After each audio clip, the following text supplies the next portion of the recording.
ready, Sally? Grimore, I've been standing here for 7.5 minutes. Just checking. Do you have the map? Yeah, but it's basically blank. Did you read the case file?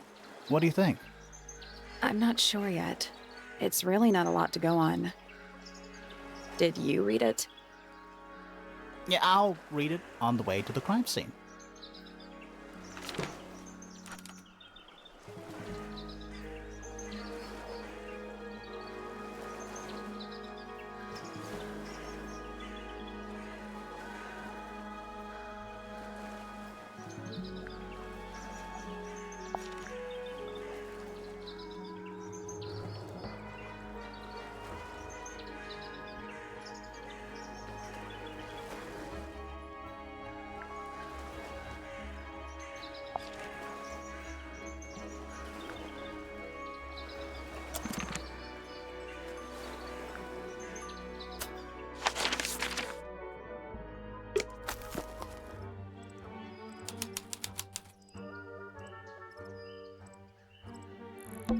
It's a statue of some hideous, scaly, bipedal fish monster.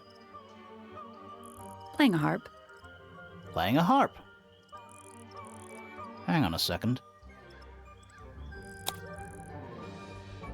This isn't just a regular statue, is it?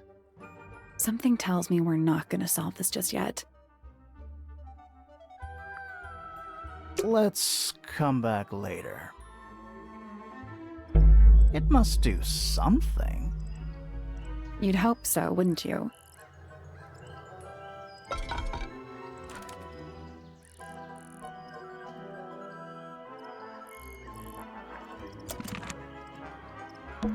It's full of the same weird water that was in the lake. Any fish in there? Not a single one. Although there is something in there. It's a cassette tape. Or it used to be.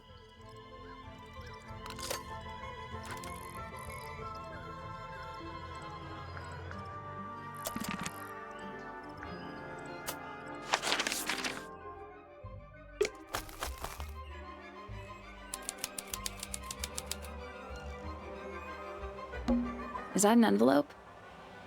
It's been opened, but the letter's still in there. Let's read it. Isn't that an invasion of someone's privacy? No, definitely.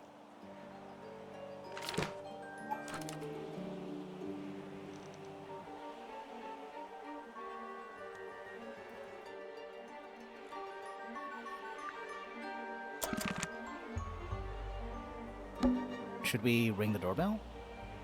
Why would we not?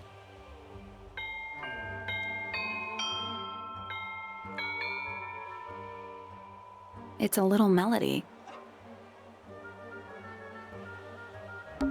Oh. What? Oh, there's an O on the floor. Oh yeah. Tangle Tower. Twir.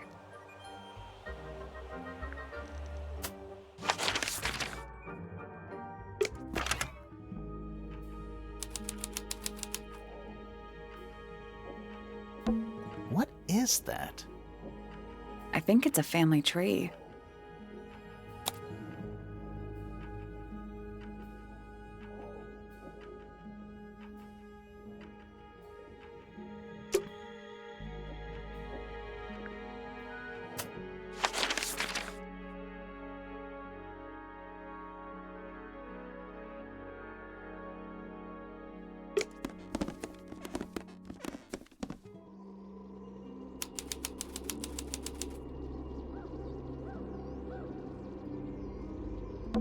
Let's take a look at that painting first.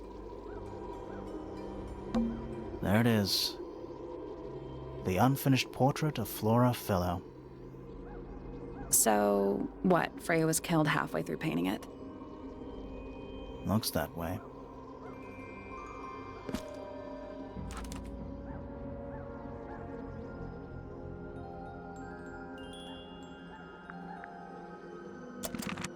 I wonder if all of Freya's paintings are this creepy. Maybe it's just because she never got to finish it. There's something wrong with the crime scene, and something really weird about the murder weapon. We didn't find a murder weapon.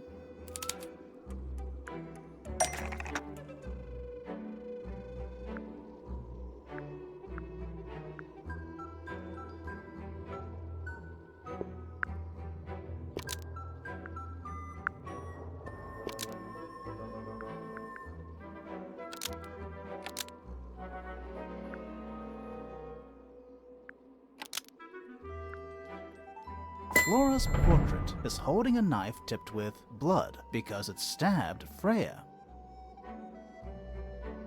What? Weird, huh? You think Freya was stabbed by a painting. Not by the woman from the painting, but by the painting itself. Mm-hmm. Freya was standing right up by the canvas when she was killed. There's blood on the knife. It's the murder weapon. Right, but it's not actually a knife. It can't stab. See any other knives around here? Case closed. The case is not closed. And even if you were right, where does that leave us? A painting can't be a murder suspect.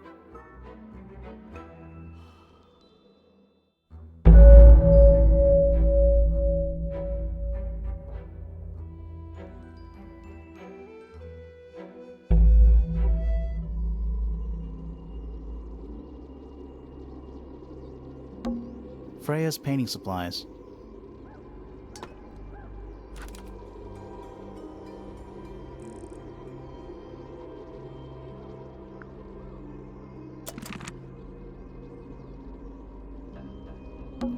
Supposedly, Freya was working on the painting when she was killed. Looks like she was still holding her paintbrush and palette when she fell. Didn't even get a chance to clean her brush.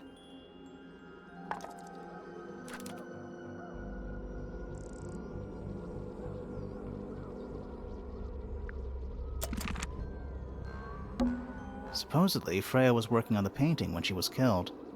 Looks like she was still holding her paintbrush and palette when she fell. Didn't even get a chance to clean her brush.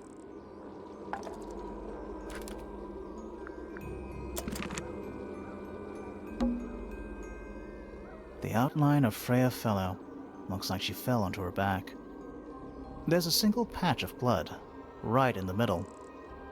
No real signs of a struggle. That's weird. What? Her feet were right up by the canvas. So? So she was probably standing really close to the canvas when she fell. Let's check the case file again.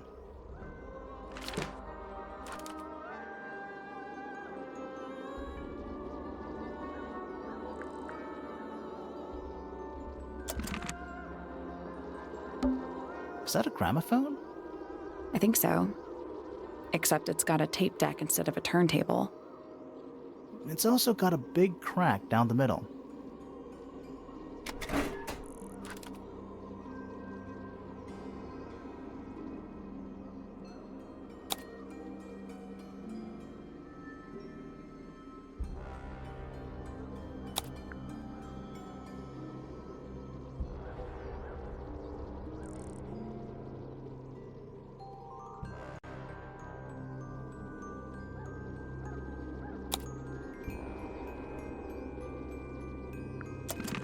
What about the cassette tape? Yeah, it sure is. Pink.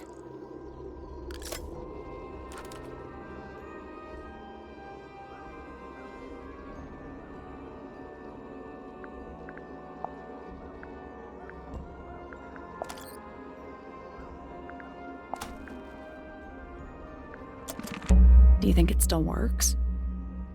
The gramophone? Yeah, we could give it a go.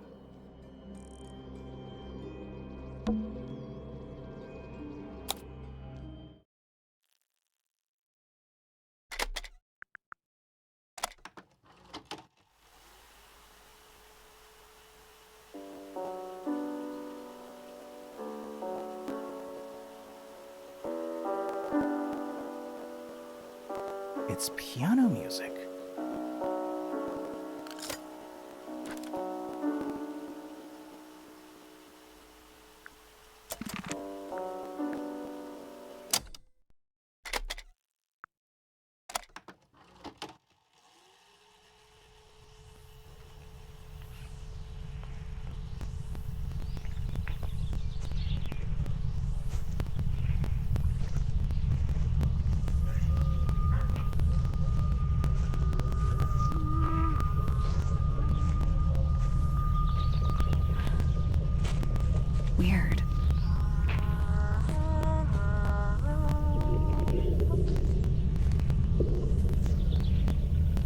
someone humming a tune.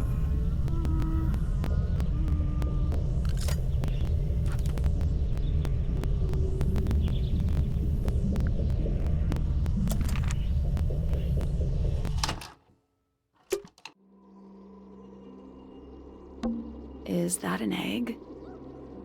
An egg with bird feet. It's also covered in gemstones. What a completely ordinary object. I think it's a container for something. Those gems look like they come off.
That's the one.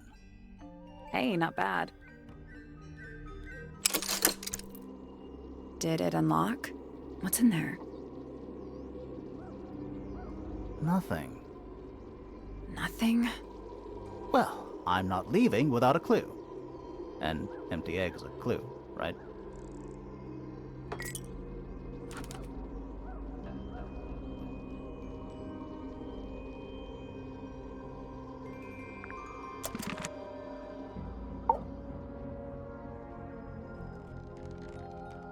Flora Fellow? Hey, sorry to barge in. I'm sure you're still in some distress. We need to ask you a few questions, I'm afraid. Did you witness the murder, Flora? Nothing.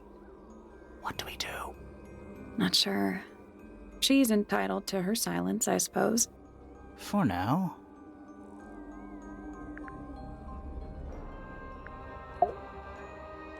Is there anything you'd like to tell us, Flora? I don't really know anything about you at all. I think that's the way she likes it. We'll just have to ask other people about her. Yeah, okay. Freya was painting your portrait yesterday. Is that right? Was this something you had planned with her ahead of time? Was there something special about yesterday? Did you talk to Freya at all while she was painting you? She's not going to answer us, is she? Nope. But at least we can say we tried. Flora, you were definitely in the room at the time of the murder. Surely you must have seen something? Can you tell me anything about what happened to Freya? She's acting pretty suspicious if you ask me. I don't know. Maybe she really doesn't know anything. How is that possible?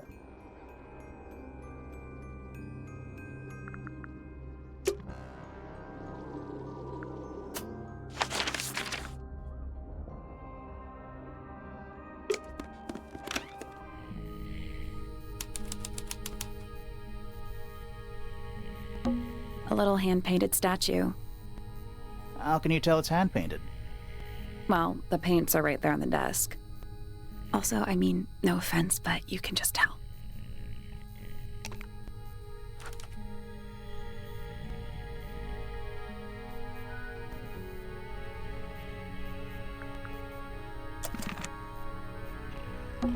Nice. A real treasure chest. How do you know there's treasure in there? Why else would it be locked? Plus, there's a treasure map hanging directly above it. What's the deal with that painting on the front? Not sure. We should check that treasure map too.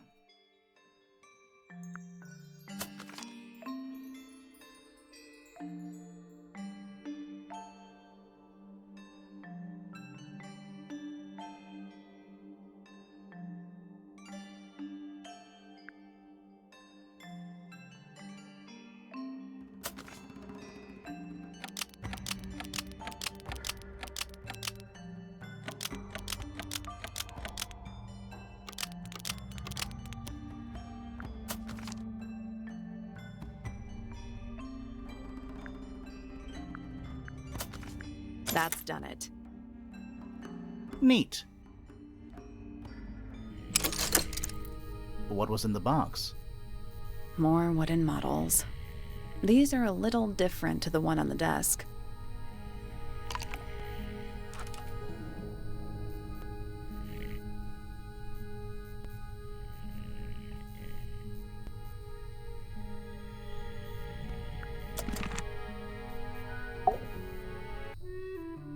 Sir? Can you hear me? I'm Private Detective Grimoire. I have some questions for you. Grimoire. Good mysterious name. I'd rather like it. Felix Fellow at your beck and call. And, this is my colleague, Sally. Yeah, that's a perfectly good name as well. Thanks. If you would, Mr. Fellow, we really need to ask you about the murder. I must say I'm rather jealous of you two. Oh yeah? Why's that? Out here solving mysteries, exploring new places, uncovering secret rooms, hidden treasures. That's what life is all about. Secret rooms? Generally speaking, you know, that sort of thing. So, Felix, what exactly do you, do? Is it not obvious? I'm an explorer. Explorer/treasure hunter. Yes, well, best in the world. We're talking like curse statues, spike pits. It's a little more sophisticated than that. But I've certainly seen my share of danger, if that's what you're asking. And, if I may ask, when did you retire? You listen here. I may be between ventures right now, but it's simply not in my nature to stay in one place for too long. I go wherever the winds of destiny take me. Don't you live here with your wife and daughter? Yes, well, the Fellow family has certain loyalties, and with Flora the way she is... Nothing wrong with raising a family, Mr. Fellow. Don't misunderstand me. Fiona and Flora are my entire world. They are the greatest treasure of all. Uh-huh. Why on earth would you want to know about that? The murder of Freya Fellow. The reason we're here? Ah, right. Nasty business. Very unfortunate. I regret that I can't be of any help, but I wish you all the best in your investigation. Hear that, Grimoire? We're done here. Let's go. It's a simple question, Felix. I'm sure you're up to it. Well, there's not much to tell. Mostly, I was in my room by myself, working on Flora's, working on a project. Your room is quite close to Flora's tower. You didn't hear anything unusual? What qualifies as unusual? What have you got? It was dusk. A feeling lingered in the air. Malevolent, perhaps. Uncertain, as life itself. Abridged version, please. Right, fine. I heard someone heading down the stairs, just outside my room. The footsteps were calm, orderly, so I thought nothing of it. Shortly afterward, I heard a second set of footsteps, going the same way. This time I could tell just from the sound that something was wrong. So I looked out into the hallway. I got a glimpse of Poppy disappearing down the staircase to the floor below. Didn't know what to make of it, to be honest. I thought perhaps she'd had a disagreement with Fitz, as I know those two are close. So I looked into his room, just in case, but it was empty, as was the garden beyond his window. Back in the hallway, I bumped into a very concerned-looking Penelope. She was heading up Fellow Tower to find Professor Pointer, so I escorted her. We went into Flora's room. Poor Freya was laying on the floor.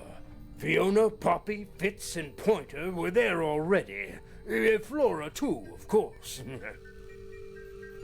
Soon enough, everyone else made their excuses and left. Including you? Not I. I stayed. Flora needed me.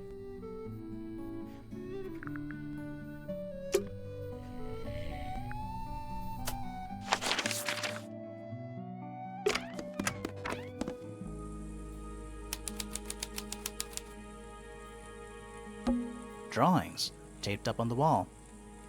What's that one on the left? Looks like two people standing together in a garden. One of them's holding a red rose.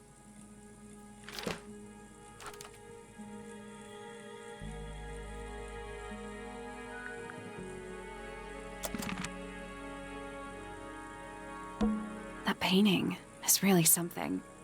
Why would you want it looming over your bed like that? Maybe Freya enjoyed the atmosphere it creates.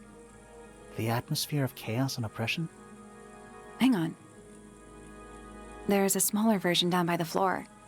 It's a photograph.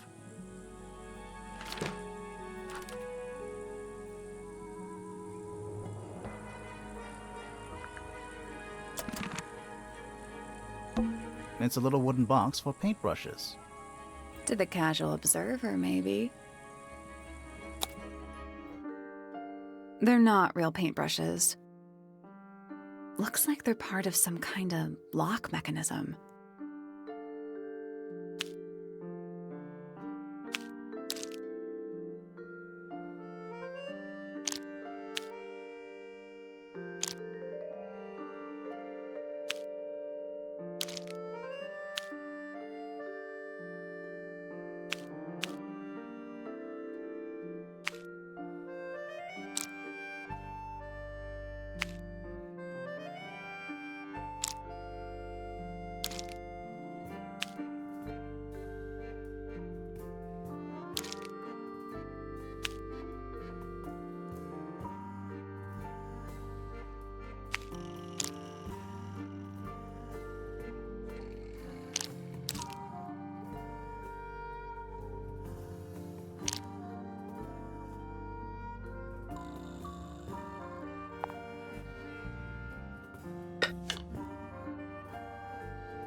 I did it. What do I win? Not bad. What was in the box? Just a photograph. Well, most of a photograph.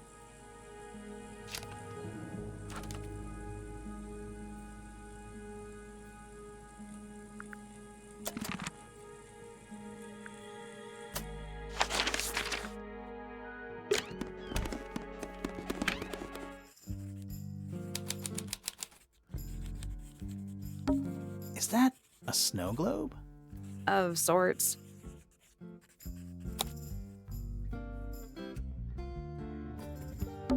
Hey, look at that.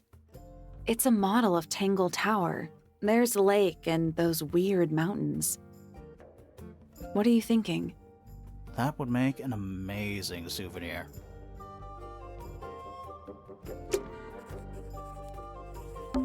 It's an illustrated book about birds. It's been left open. Looks like somebody was halfway through reading it. Or it was left open for us to find. Ever so slightly unnerving?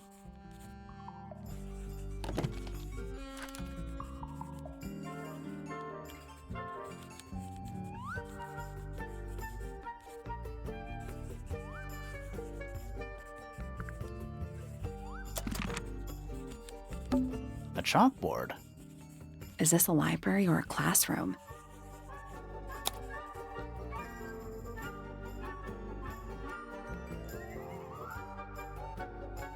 I'm not sure I learned anything from that. Curious. I would expect bacteria of that nature to thrive in these conditions. Excuse me. Taking all the environmental factors into account, there must be something I am still missing. May I talk to you, miss? She knows we're here. She just doesn't care. I am a detective, and I need to talk. Correction. You do not need to talk to me. Oh no? How come? Because I am not a suspect. I am completely innocent of any and all crimes.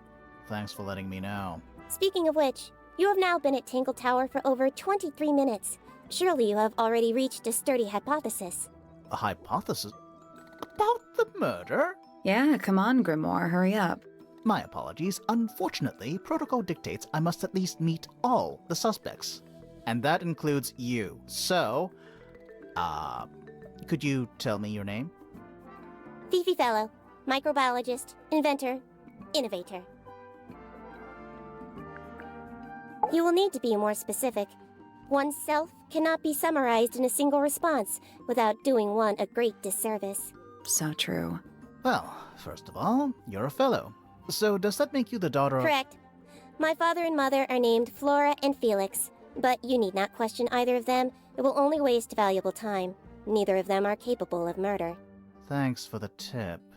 Fifi, you said you were a micro... something or other? Microbiologist, but it is an insignificant label. My studies cannot be categorized in any one recognized field. What made you want to become a scientist in the first place? I harbor an intrinsic fascination with the microscopic. I constructed my first one at age 10. Constructed a microscope? Correct. And what's that thing on your head? Did you make that too? My eyesight began to deteriorate when I turned 12. Not satisfied with the eyeglasses prescribed to me, I designed this custom lens instead. It automatically adjusts based on the surrounding light conditions. Does it glow red when you get angry? No, but that would be most amusing. What can you tell me about the murder? What can you tell me about... Wait, that's what I'm supposed to ask you. Yes, however, you were too slow. You fancy yourself a detective too, Fifi? I just need to know what happened. Me too. So talk. Fine. I knew ahead of time that Freya was going to be busy with her painting all day, so I had planned to spend the afternoon with Poppy. I was in the library all morning preparing the equipment for an experiment, only to find out that Poppy had made other plans and she was in fact planning to ignore me completely. Oh. So what did you do instead? I locked myself in my room and cried. Oh, I'm sorry to hear that. Why? I don't know, it just sounds kind of sad. It is not unusual. Oh. Good. I was in my room. The lights were off and the door was locked. Someone began banging on the door. I ignored it until the someone began shouting at me. I opened the door. Poppy came into my room. Her makeup was leaking. She told me Freya was dead. I did not believe it. I thought she was playing a trick on me, so I punched her in the face. She insisted that we go up to Flora's tower. We left the room, and Poppy's father was waiting outside. He followed us upstairs. When I saw Freya lying on the floor, I was completely and utterly devastated. Then, I took a sample of the red paint on the unfinished painting. Poppy and I took the sample back downstairs to the library. We performed a test and found out that it was, in fact, blood. You performed that scientific test immediately, even though you were feeling so upset? Of course. Why would one affect the other?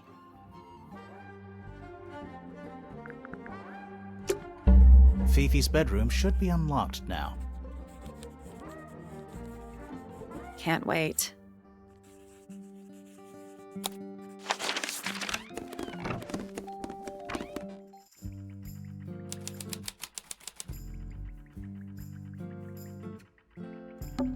Fifi's got something pinned up here. What is all this? I think that's supposed to be Felix. Is that supposed to be me? Why do I look so angry? That's just the face you make when you're thinking. Does make you wonder, though. When did Fifi draw all this? Who's that? Not sure. That's gotta be Flora. Who is that? No idea. Who is that? No idea. And that's you, Sally. What? I do not look like that. Do I? Who's that? Not sure. Did you notice who isn't on here? Freya? Mm-hmm. And Fifi herself.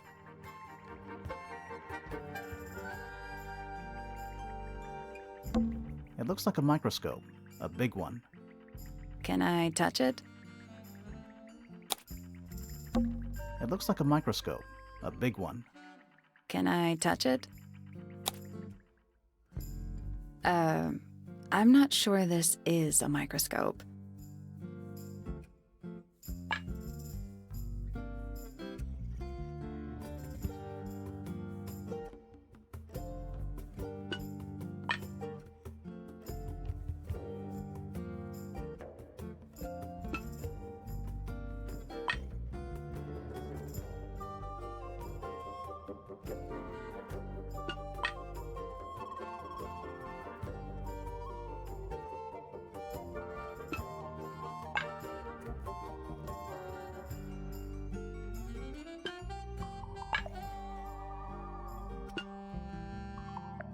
That's the one. Hey, not bad. Sounds like it unlocked. Yeah, it's built on top of a little metal box. There's a book in here.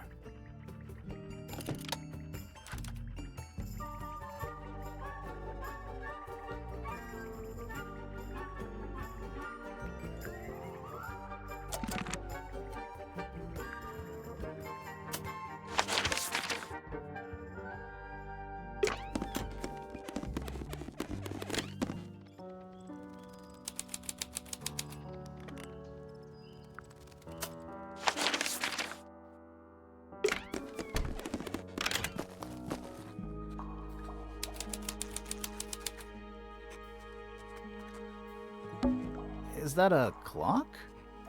If it is, it's a clock with 4 faces.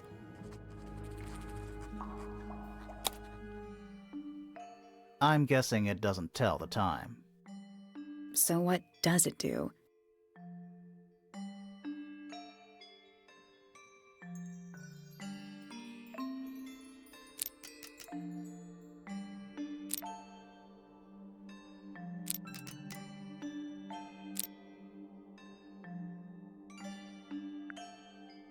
No, that was it. Nice work. What's in the box? A little tool thing? Looks like a telescope. But I'm not actually sure what it is.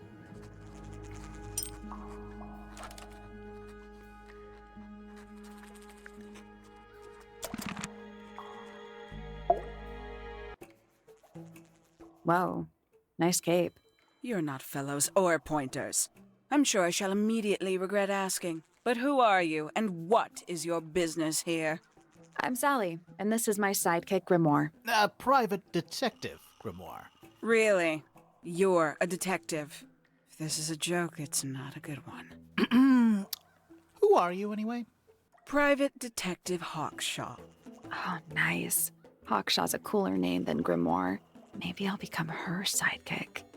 You're not on the Freya Fellow case, too, are you? That is classified information between myself and my client. Clearly, this is something which eludes you. But a real detective refrains from handing out informations to persons unknown. Oh, right. Now, if you would, I have work to do.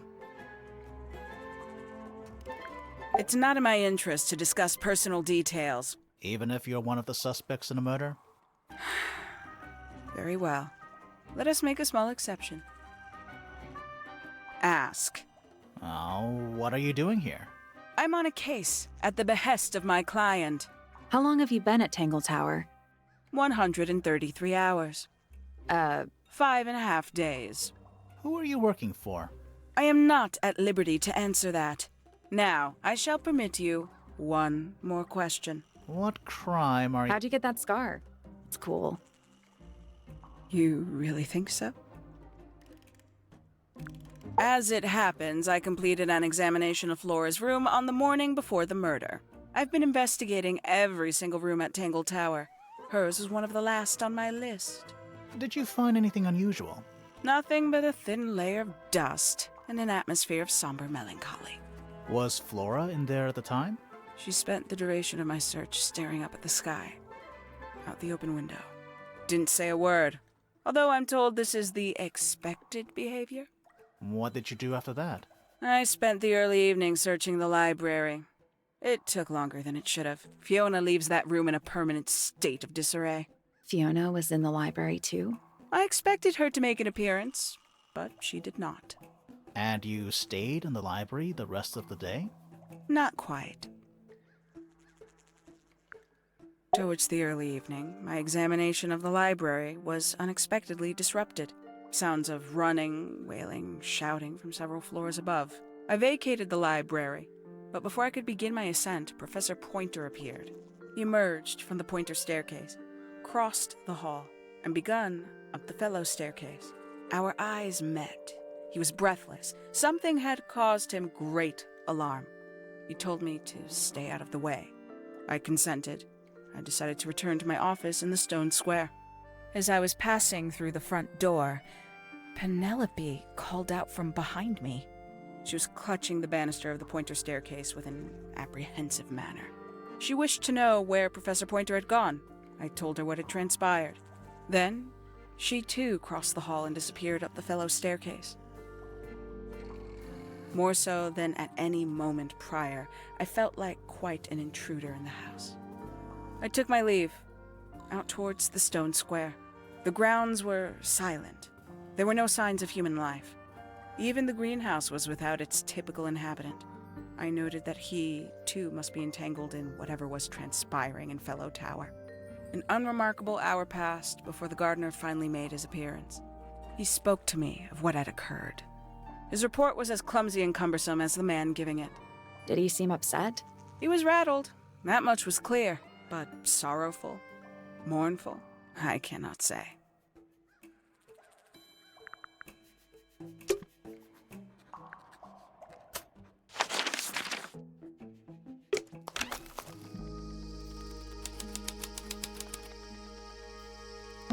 A little chart of, actually, I have no idea what it's about.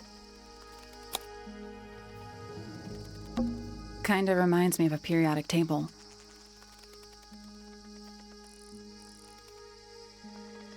What do you make of it? Not a whole lot. This one's in a little pot. Okay, that is definitely not edible. It looks like a gemstone, don't you think?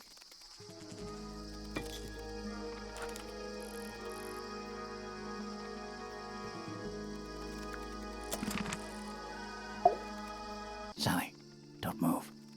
We're being watched. Yeah, I see him.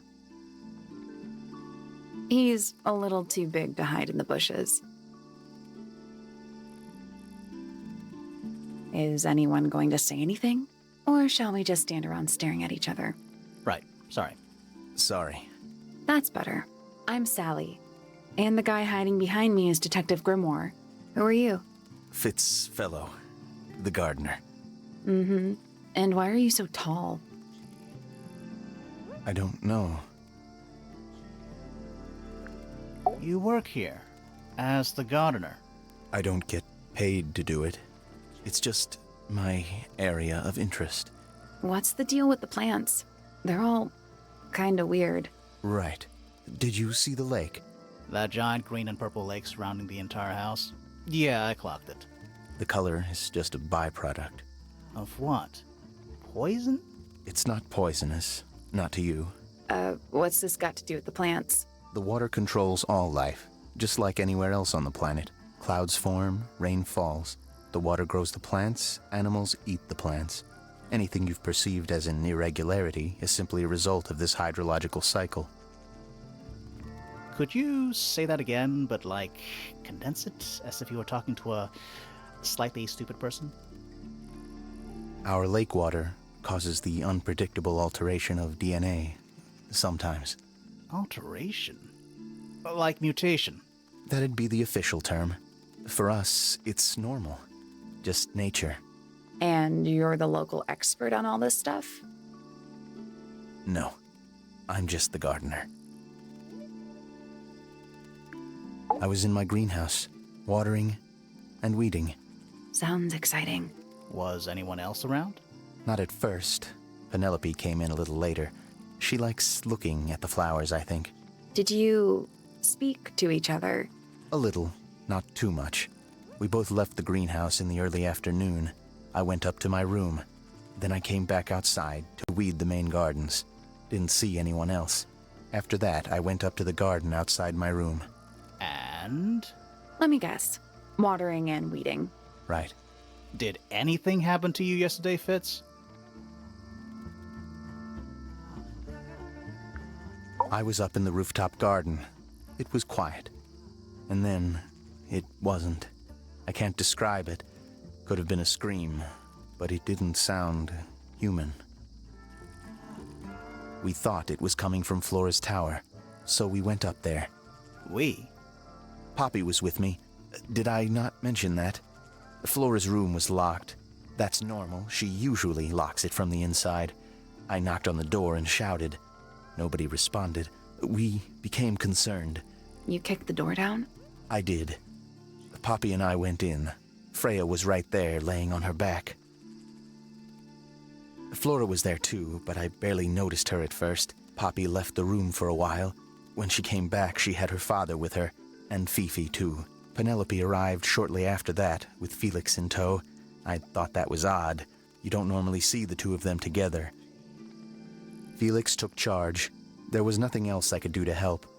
I wanted to go back to my room, but I realized nobody had told Detective Hawkshaw anything. I found her pacing back and forth around the stone square. When I approached her, she snapped at me. I think she was annoyed about being made to wait outside so long. But when I told her about Freya, she fell silent.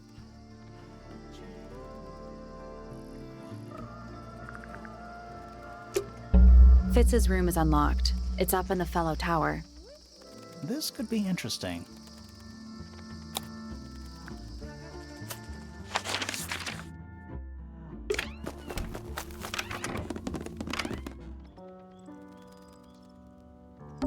Oh, whatever it is, it's playing a little trumpet. Well, it is the music room. He's got to practice. What's with all the broken glass?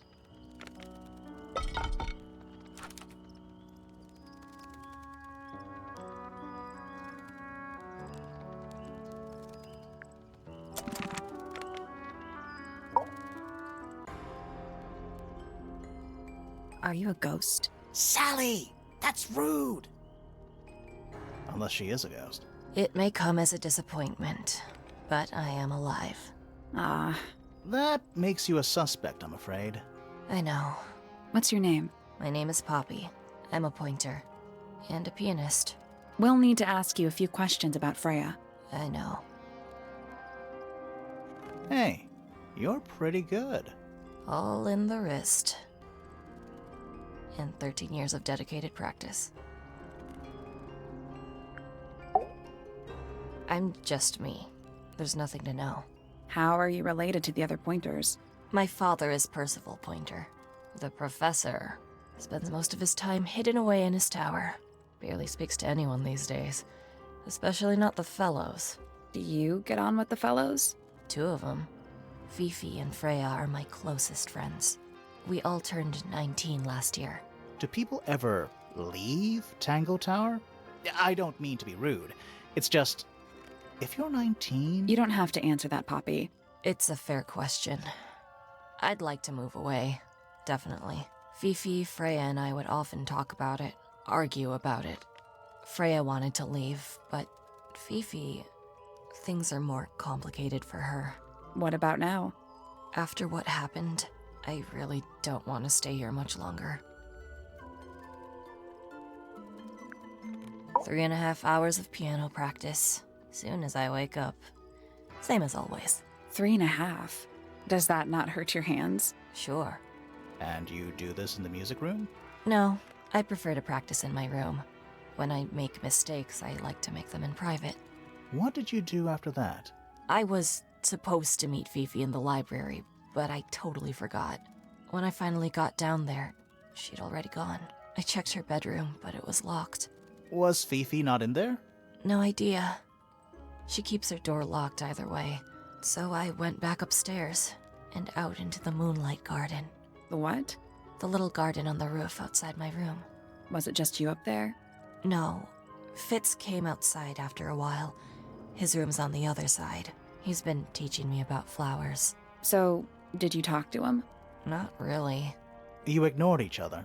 I didn't say that. Fitz and I were up in the moonlight garden most of the afternoon. Then we heard this sound. Lasted about 3 seconds. I've been trying to decide how to describe it, but I'm struggling. It was like something drilling into a piece of metal, but different. Worse. I was pretty sure it was coming from Flora's tower, so we went up there to check. Her door was locked. Nobody was answering. I knew Freya and Flora were both supposed to be in there, so I made Fitz kick down the door. I went inside. Freya was lying on the floor. Flora was in the room too? Yeah. I think she realized what had happened at the same moment I did. I didn't know what to do, so I ran downstairs to get Fifi. Her door was still locked, but I knocked and shouted at her. Eventually, she let me in. The lights were off, but I could see she'd already been crying. I told her what had happened. She didn't believe me. She got angry. First time I've ever seen her angry. I dragged her out into the hall. My father was there too, for some reason. The 3 of us went back up to Flora's tower. Then Felix arrived. He had Penny with him. Fifi had this idea. She wanted to do some kind of scientific test. She took me down to the library. We were in there about 15 minutes. After she was done, she went back upstairs and I went back to my room. That's it? That's it. All right. Poppy's bedroom is unlocked. I wonder what's in there.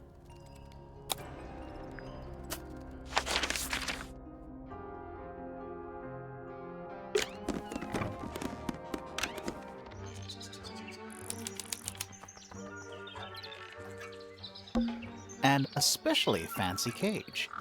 And it's home to 3 especially fancy birds.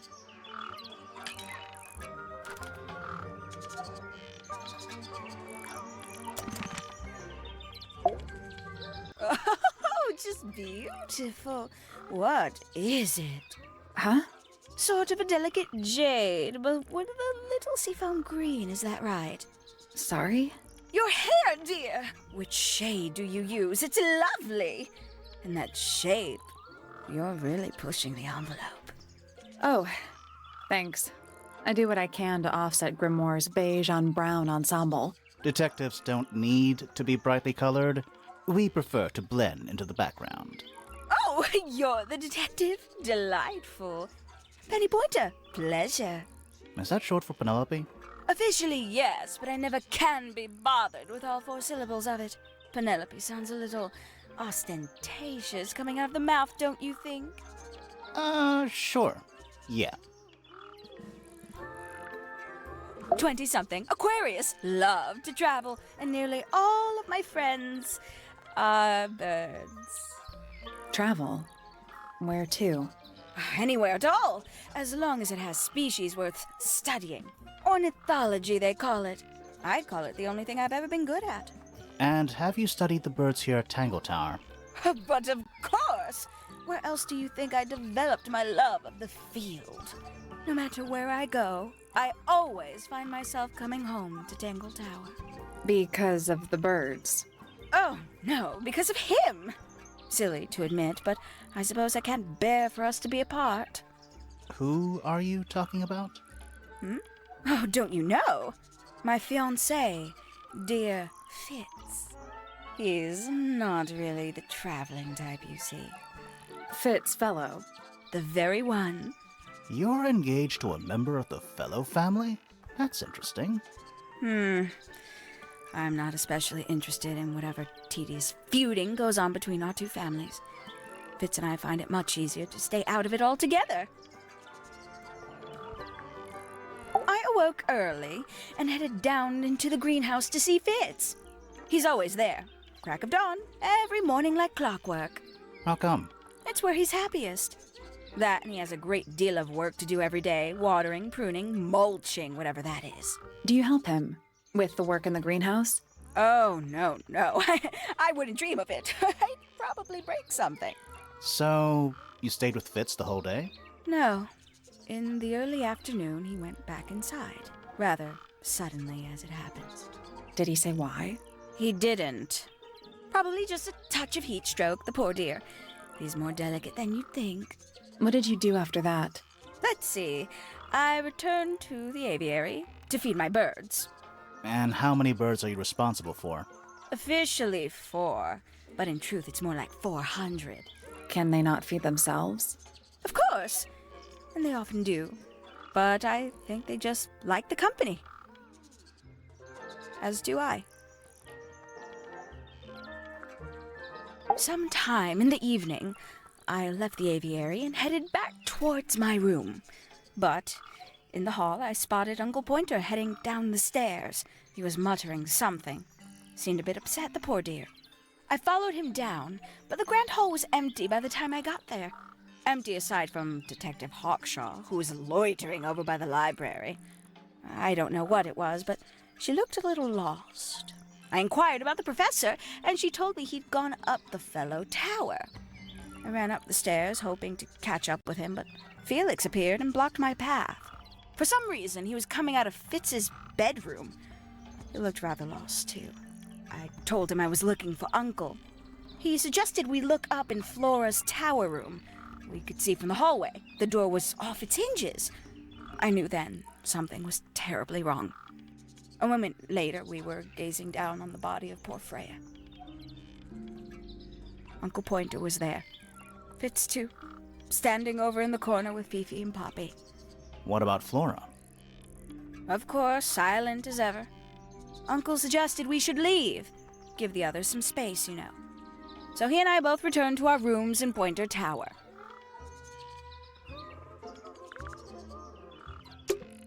We can get into Penny's room now. Now, like, right now?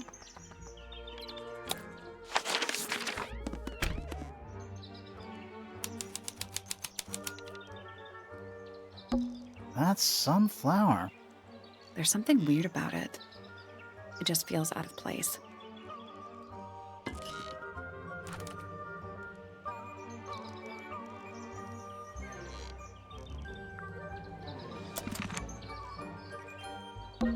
It's a birdhouse.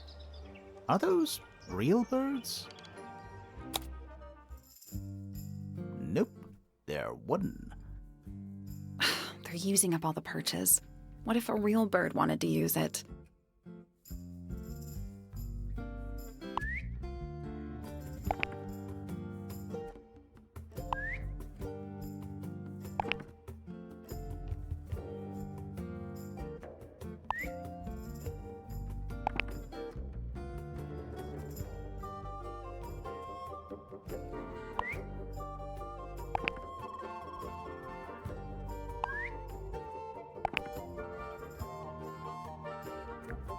That's the one. Hey, not bad.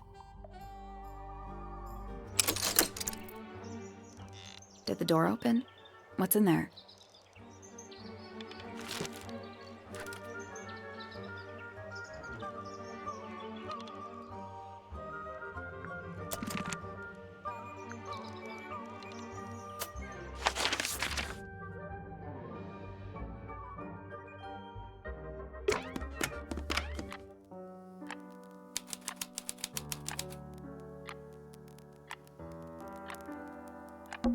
Sheet music, presumably for piano. It's only a few notes. I'd barely even call that music. Yeah, it's been framed though. Must be important for some reason.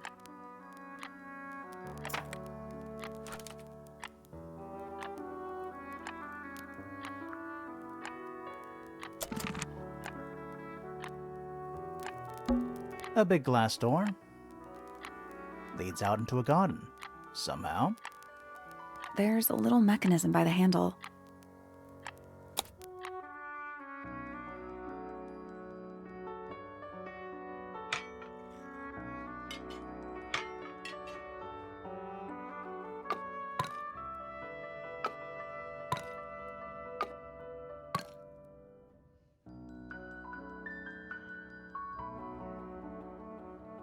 I guess we'll come back later.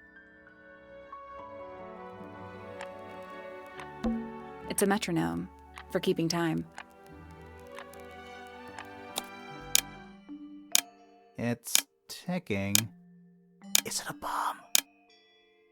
It's supposed to be ticking.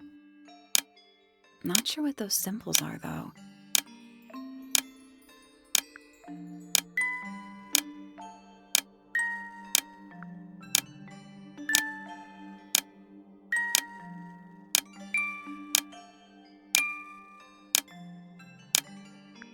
That's done it. Neat. What happened? A little hatch unlocked in the back. Anything in there? Mm-hmm. It's a photograph. Part of a photograph.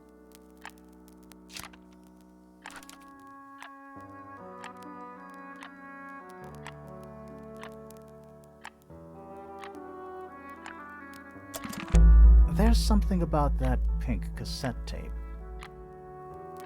Something suspicious. Let's ask Poppy about it.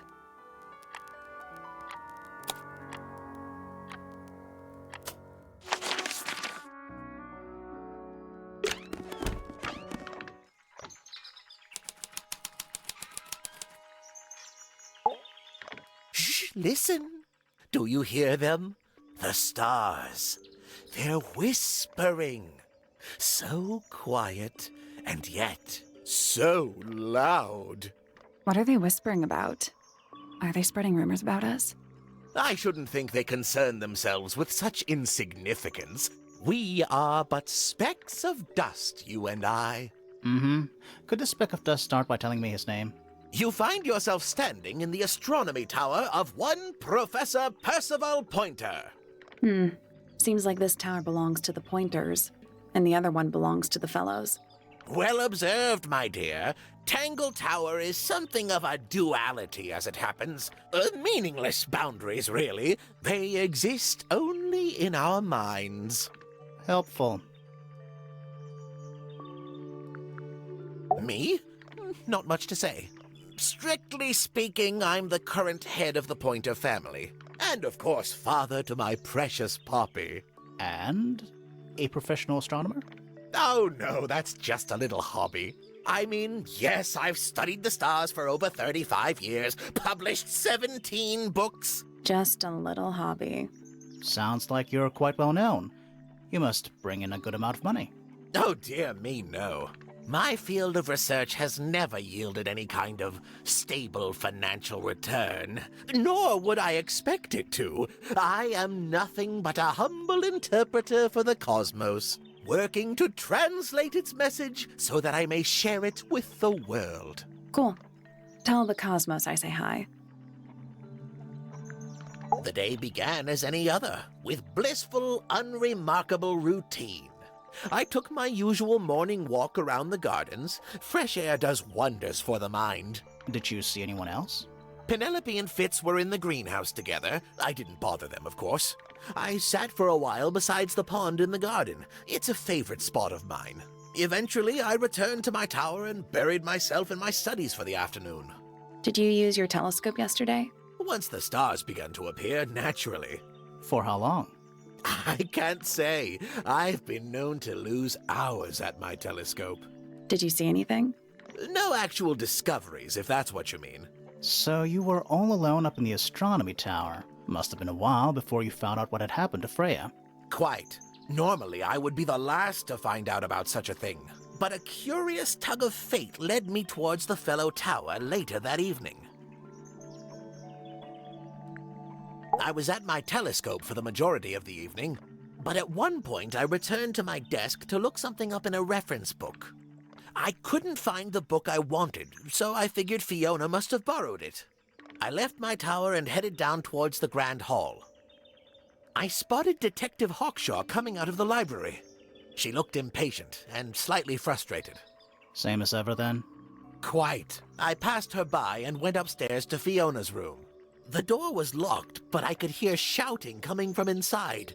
I recognized Fiona's voice as well as the voice of my own daughter. I had no desire to invade their privacy by eavesdropping, so I waited for them to finish and come out into the hall. Before I could ask about the book, Poppy grabbed my hand and took me upstairs along with Fiona. It was apparent that both of them had already been crying about something. We went up to Flora's tower. Freya was laying on her back, right in the middle of the room. Flora and Fitz were already there. They both looked stoic as ever. Felix and Penny arrived shortly after we did, and then Fiona went downstairs with Poppy for some reason. I quickly decided that I should leave also. I took Penelope with me, and we both went back to our rooms in Pointer Tower. Why did you leave so quickly? Wasn't there anything you could have done to help? Don't take this the wrong way, but the whole ordeal is Fellow family business. I'm quite sure they don't need me getting in the way at a time like that.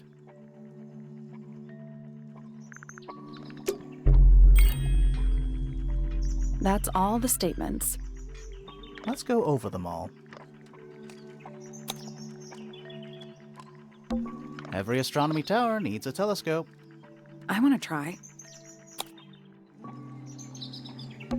You can see right into Flora's room. Not by accident. I can see Flora, but she's not looking this way. She's looking up. Behind her is the backside of the easel holding Freya's unfinished painting. I can't really see anything behind it. Not from this angle. Is that a window? I think it is.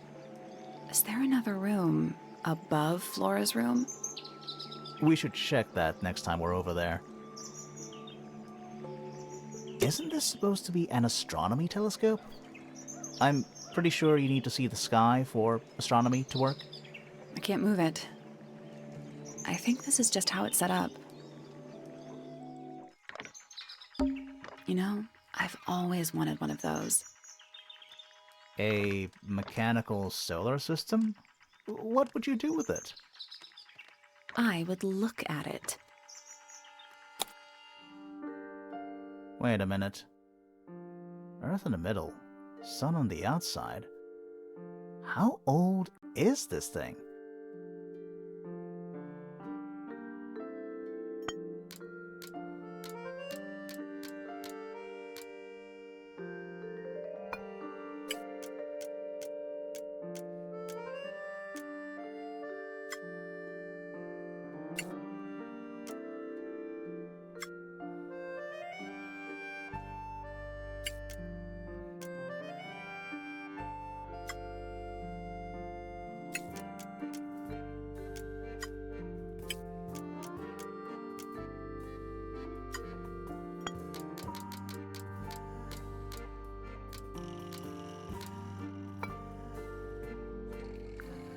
I got it. I'm impressed. Did you hear that? Something unlocked. There's a little hatch underneath? What's in there? A bunch of paper. Looks like somebody's research.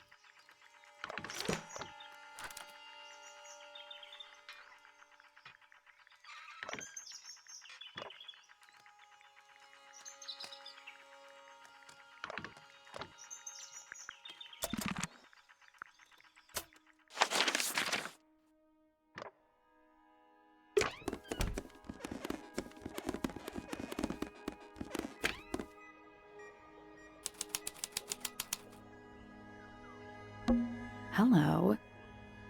Not hidden very well, is it? Doesn't need to be. It's locked. It's a combination lock. Sort of.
That's done it.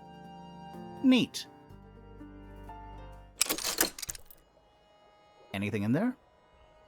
Yeah, it's wrapped in a cloth. Hold on. Huh, that's kind of ominous.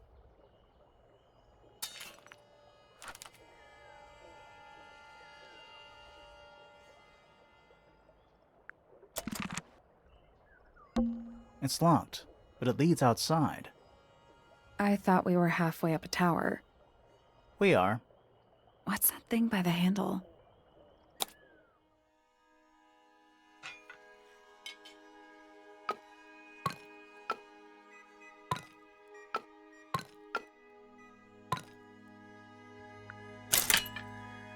It made a noise. I guess that was right. And the door's still locked. I still feel like we made some sort of progress.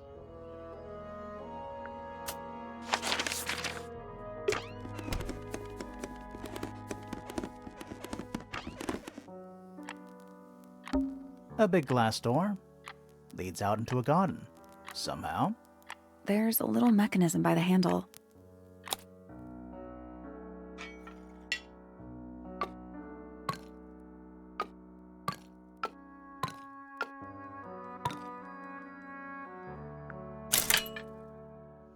something happened. That must be it. Finally, it's open. Whatever's on the other side better be worth it.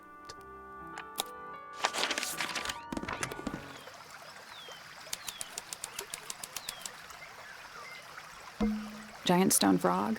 Love it. Ah, he's got his tongue out like he's catching snowflakes. Except those aren't snowflakes. They're feathers.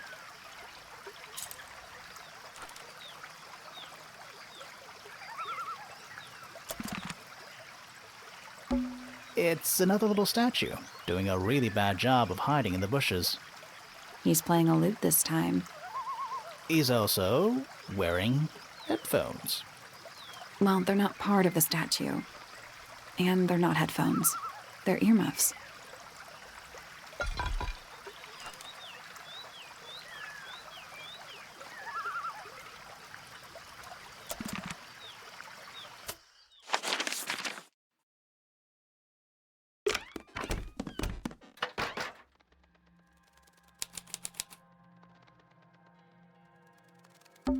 What is that? Not sure. Some kind of reel? Looks like it might attach to something.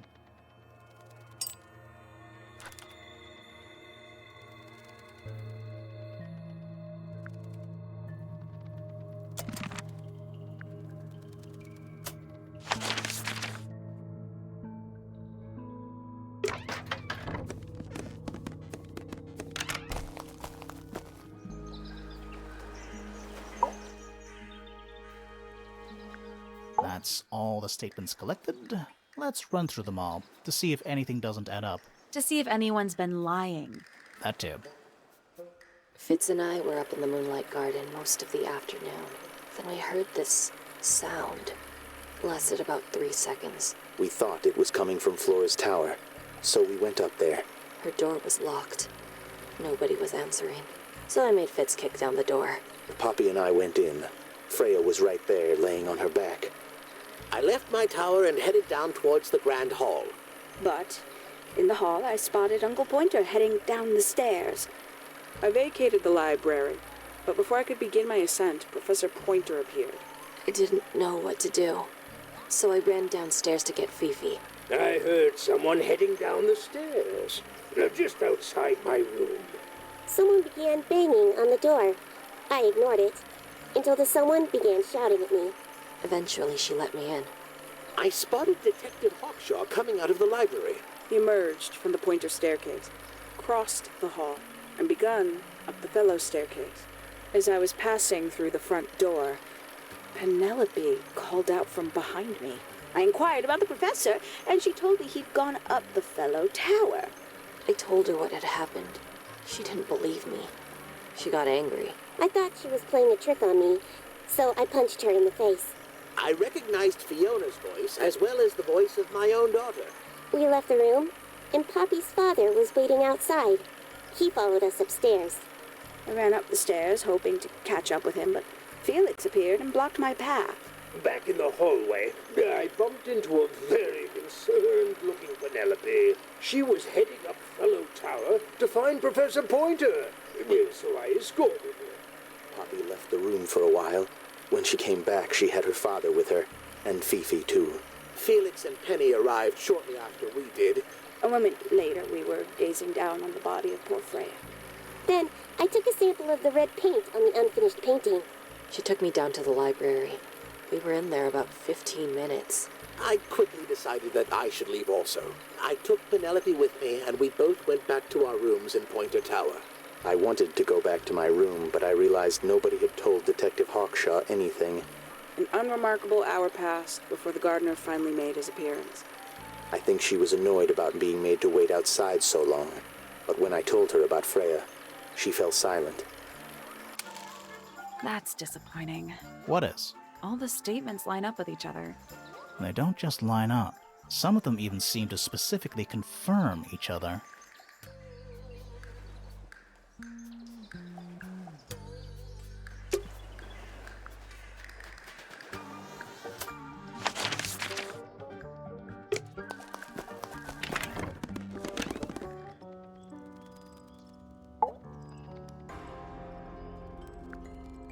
I need to confirm something with you, Poppy. Confirm away. What can you tell us about this cassette tape? Is it yours? It belongs to Freya. She liked to have music playing while she was painting, you know. And do you know what kind of music is on this tape? No idea. Acid jazz? It's piano music. Sounds an awful lot like your music, to be honest.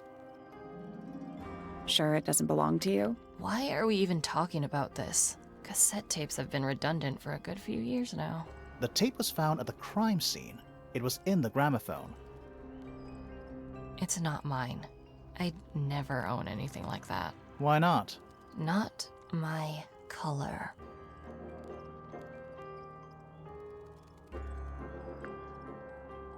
You used to like these colors. Ridiculous. We need a clue to compare with the cassette tape. Something that proves Poppy used to like these colors.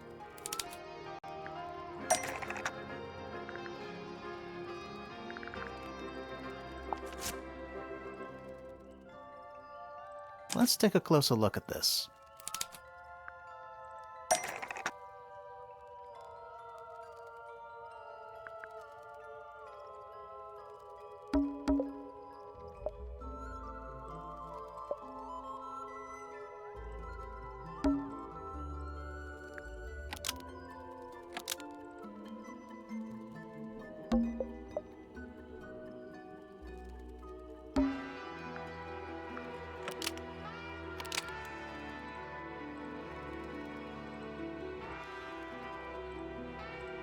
The pink cassette tape found at the crime scene matches the pink cassette player used by Poppy in this old photo. That is not me. Yeah, it is. I'll prove it.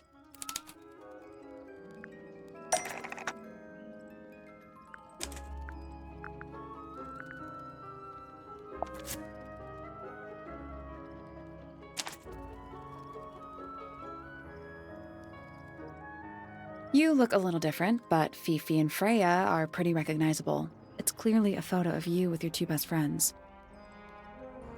Why'd you tear it up and then hide it? I think the answer is pretty straightforward.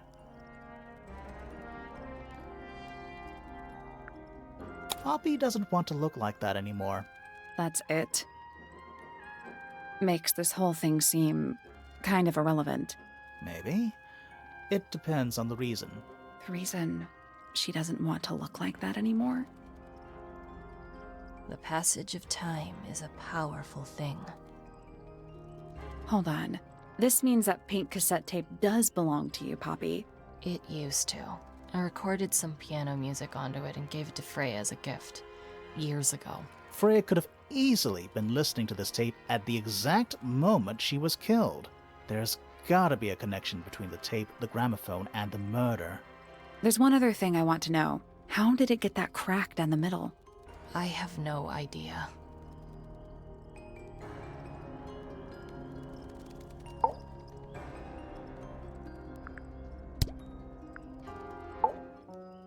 Needless noise from tongues expel, unless within the mouth they dwell.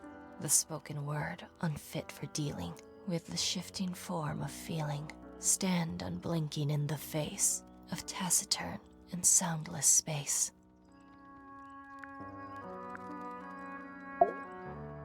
Foregone drifter, holding fast, days as shadow seeker past. Is it bravery or surrender, accepting that your world will render nothing darker than the gloom some four walls make around a room?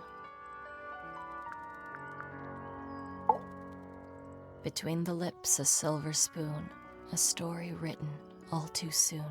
The chosen dwelling of her heart, unjustly chosen to depart. Lost her liberation lays in the center of a maze. With surging tide, the waves are thrown, an entity of all its own. But on its surface you may see, reflected in the waters be, the orchestrator, pale and still, pulling strings, enacting will. Hard of head, but free of mind, unimprisoned, unconfined. With starry eyes, she sees beyond, behind our walls, beneath our pond. A soul untied, it's hers, it's free. Was then, is now, will ever be. Softly does the flower grow, all in time, and time is slow. Rest a seed within the earth, but do not rush its gentle birth. Hour by hour, day by day, tune your heart to nature's way.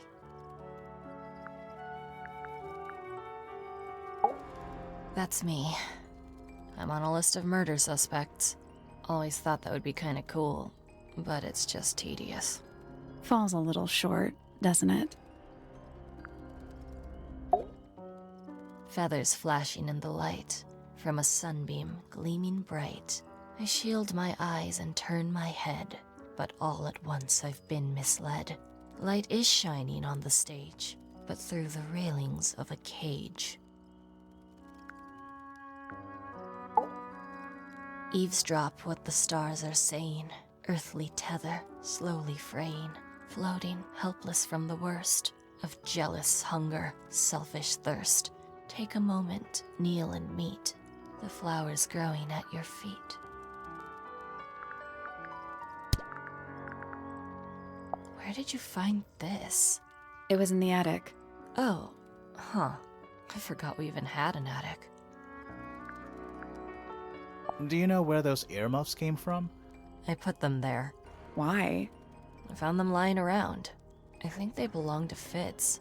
I put them on the statue so he'd see them. I thought they looked like headphones, like he's in the recording studio with his guitar. No? If they do belong to Fitz, he hasn't taken them back yet. When did you find them? This morning. Where? I don't know, in a hallway. I can't remember exactly. I see a lot of birds up in the rooftop garden. They seem to really like it up there. Why's that? It's quiet. Is that a gardening trowel? Yeah. I think it belongs to Fitz. Really? Huh. Never seen him use it. You get some weird insects around here, but I've never seen one like that. I'm not sure anyone has. Freya might have. She used to keep beetles in a box in her room. Why? For fun, obviously. I don't know what that is. Weird, considering we found it hidden in your room. Well, my room is full of junk. There's probably a bunch of stuff hidden in there. I don't mean like... Please stop talking to me. Yeah, it's mine. What's so special about it? I got it from my teacher. It's the first piece I ever learned. How long have you been playing? Since the day I turned 6. Family tradition. I was really excited to start learning. As soon as I got out of my first lesson, I told Freya and Fifi all about it. When I arrived at my second lesson the next day, Freya was there too. She hadn't asked permission, just showed up. For 2 whole years, the teacher taught us both. Was Freya any good? She would have been even better than me, if she'd stuck with it. But one day, she just stopped coming to lessons. Why? That's just it. There was no reason. That's when I realized things were different for her. Can you play the tune for us? Sure. It's literally 8 notes. I have it memorized.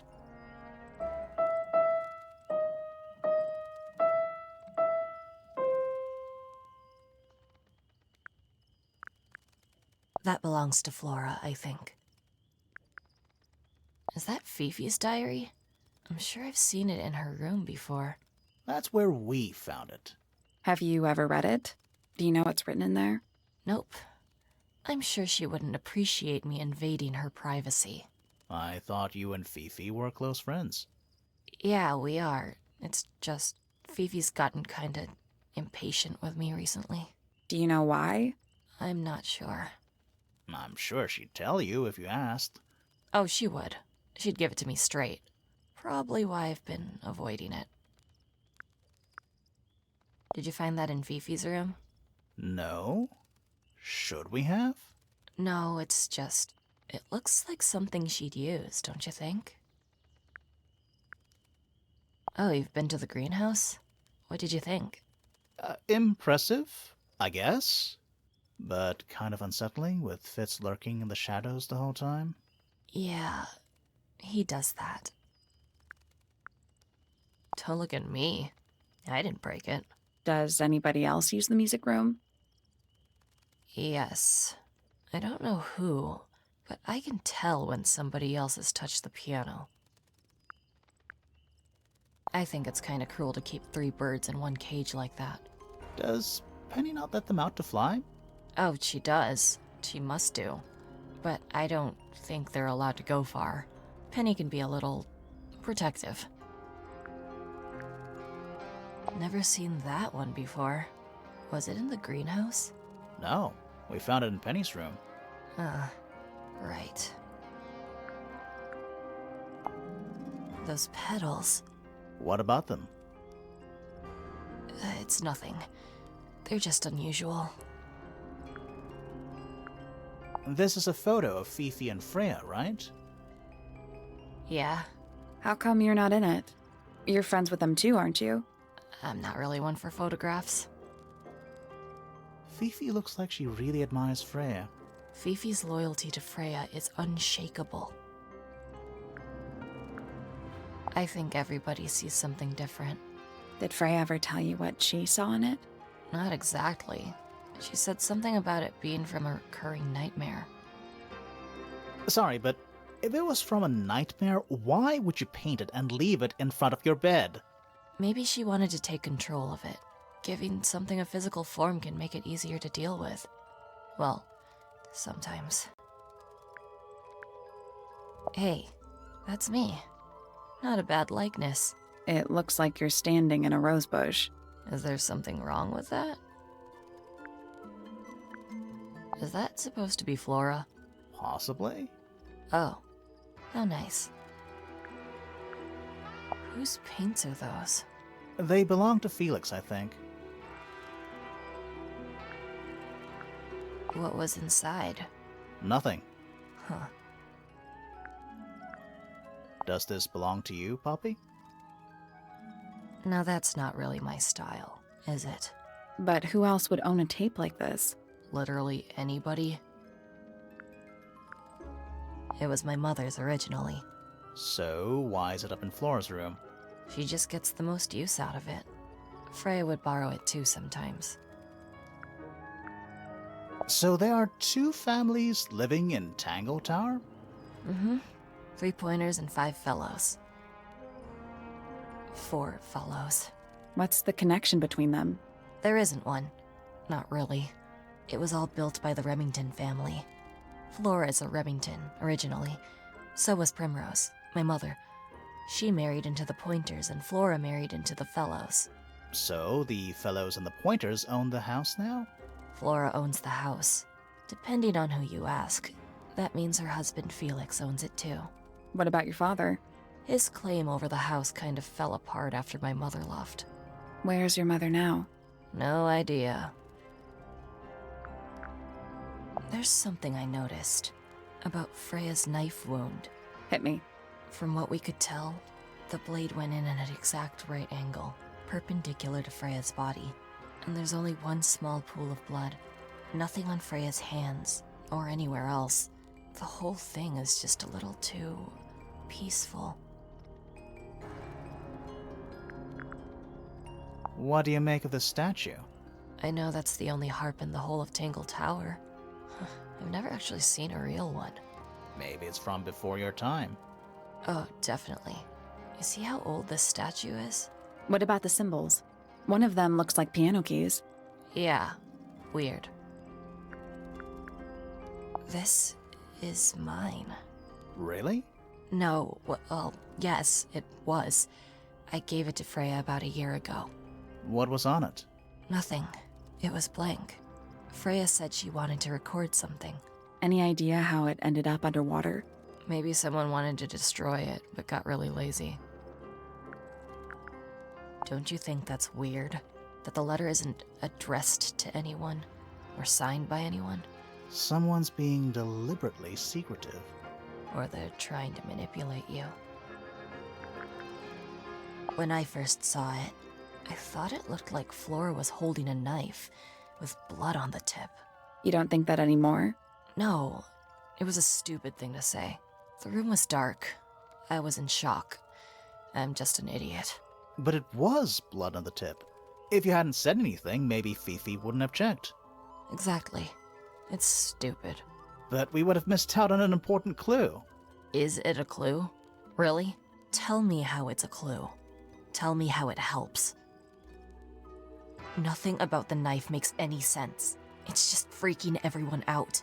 Wish I'd never said anything. Why is the glass cracked down one side? Natural wear and tear, maybe? No way. Freya took good care of her stuff. Freya would always load up the palette with all the exact colors she was gonna need. I think it helped her zone out and focus on the actual painting itself. Like getting all your sheet music lined up before playing a long piece. Right.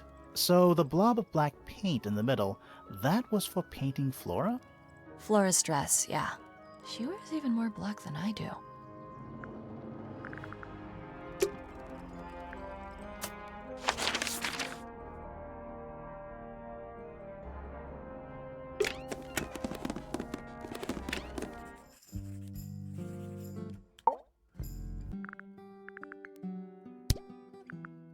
Name, Freya Fellow.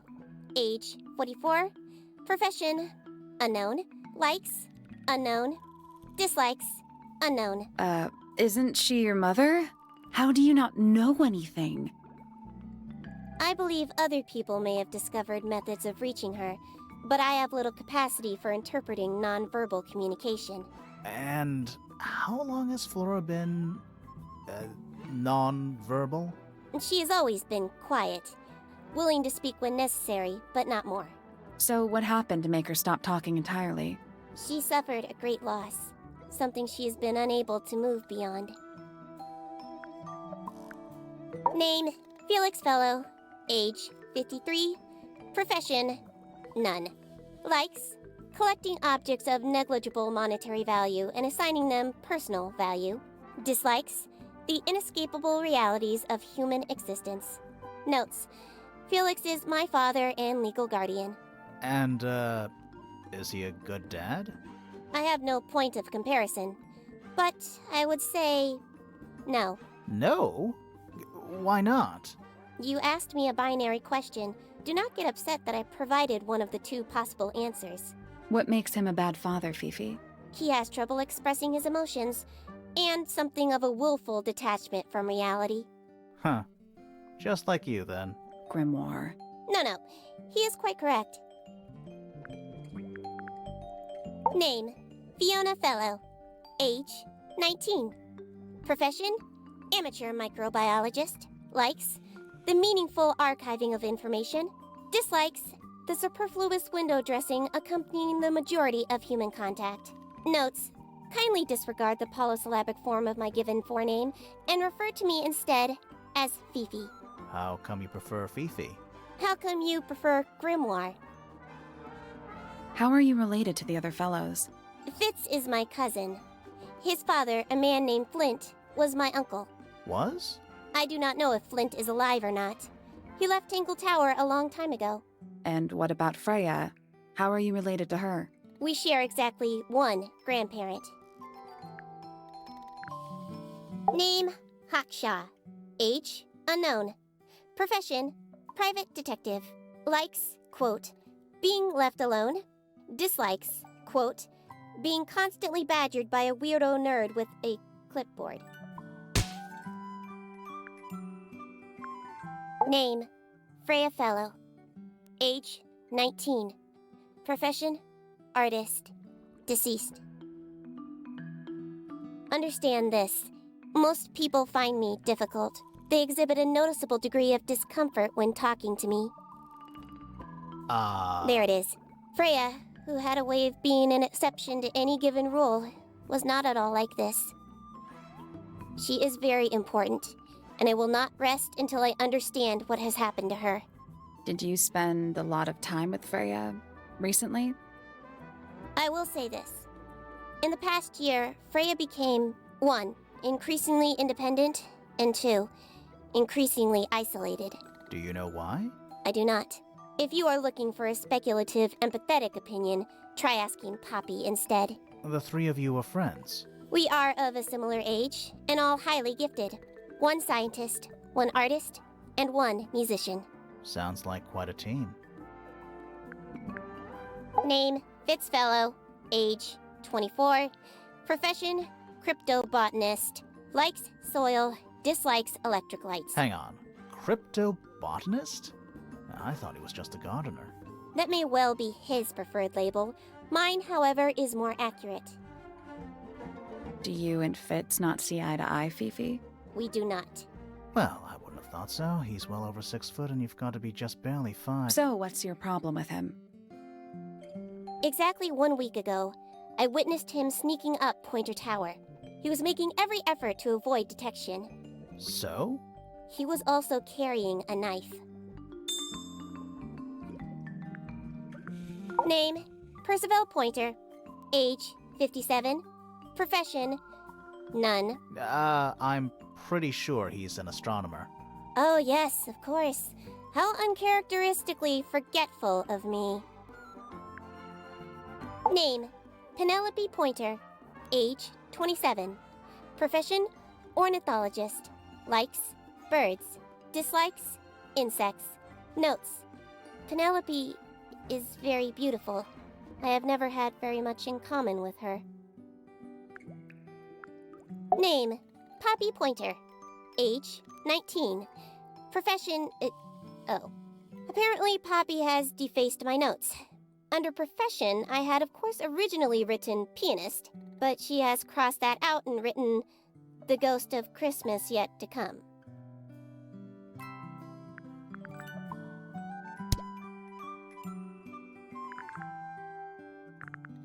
A book. My book. And what's in it? Pages. Fifi, did you test the red paint in this pot? Yes, I did. I discovered it too was blood, not paint. A whole pot full of blood? Not a whole pot. It is only partially full. Yeah, but still. Doesn't that freak you out? No.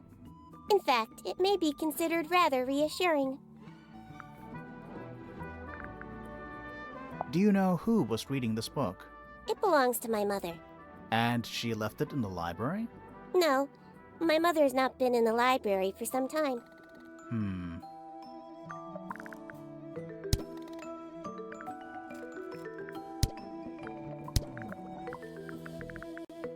Is this yours, Fifi? I do not recognize it. And besides, I would have no use for such a thing. Perhaps it could be used to hang wet laundry? Was that a joke? Yes. What's wrong? Earmuffs do not go on statues. What a mess. Penelope should tidy up after herself. These weren't dropped by Penny. They were dropped by birds, I think. My argument stands. That blade. It's a troll for gardening. It is. Now this is interesting. Where did you find it? In the astronomy tower. And yet, it does not concern the field of astronomy. Nope. In fact, you could even say that entomology is the exact opposite of astronomy. Yeah, you could.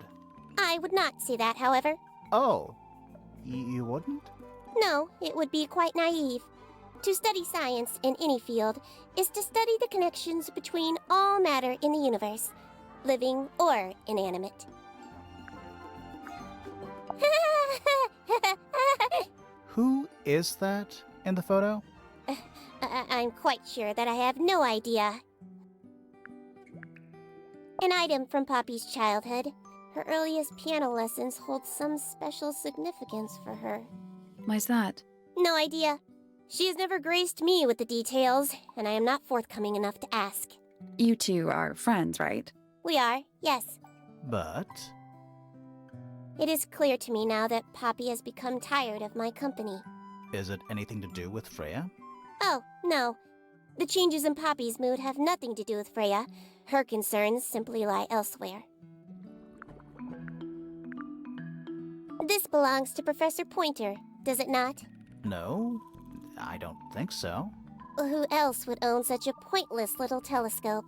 It's a telescope. Oh, yes. It has a telescopic lens. It can only be used for looking at things that are far away. The fruit here has a unique chemical makeup. It makes them completely pointless. Unless you wish to cut it down and sell it as a precious stone. It's not edible. Depends On what? on the structural integrity of your teeth. Why did Poppy leave shards of glass all over this statue? What makes you think it was Poppy? The statue lives in the music room. Who else would it be? I am scared of birds. Why? It is an irrational fear. I have no suitable explanation. Oh, It is a flower. It reminds me of something, but I cannot say what. Who is this her to whom the message refers? well, I don't know exactly. Then how can I meaningfully evaluate this object? Next! This photograph is my favorite photograph. So, why'd you rip it in half? That was not me. Besides, it was not a half that was ripped off. It was only a third. I believe Freya was attempting to communicate something through this painting. Any idea what it was? I am not the person to ask. All I see is a blood-red mountain with angry storm clouds brewing above it. As such, I cannot ascertain any meaning from it whatsoever. There is a drawing of me, a drawing of Detective Hawkshaw, and a drawing of Poppy and Fitz. It is a model of Freya, made by my father. A model of Flora, you mean? And a man with a beard. And a little red and white creature. Why would my father make a model of Freya? A wooden carving of my father, made by my father. Although, now that I look at it, I do not understand how he was able to paint the red parts without any red paint. That belongs to my mother. I think she must be fond of eggs. There are a number of egg-shaped carvings to be found in the garden and in the Grand Hall. Yeah, what's the deal with all the eggs? Some people just like eggs.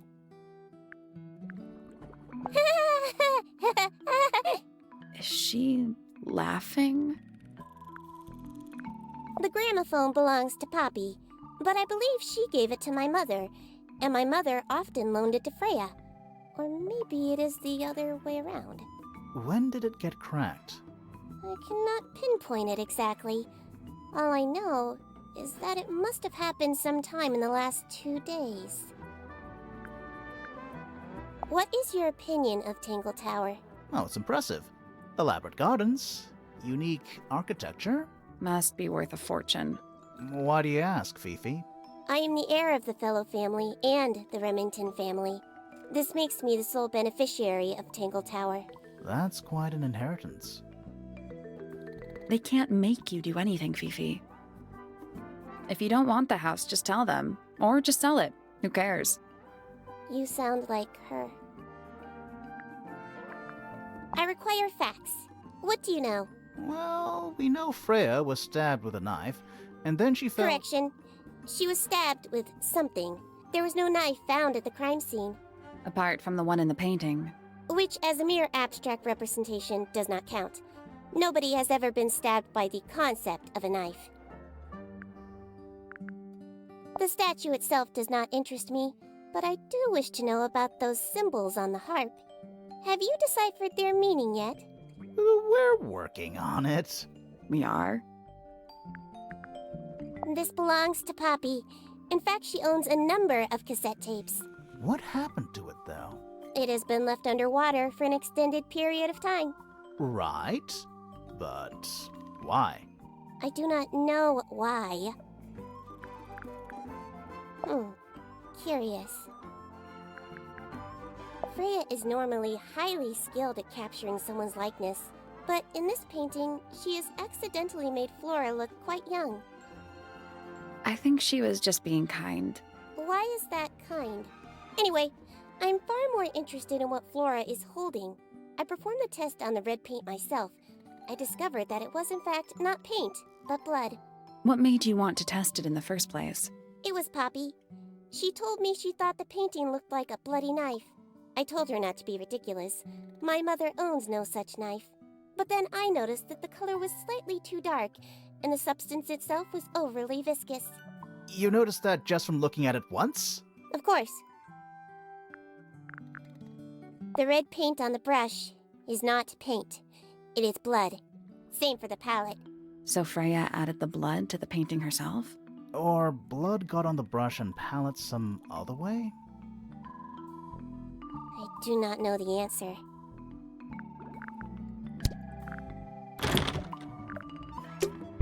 There's something about that diary we found in Fifi's room. Something suspicious. Let's ask her about it.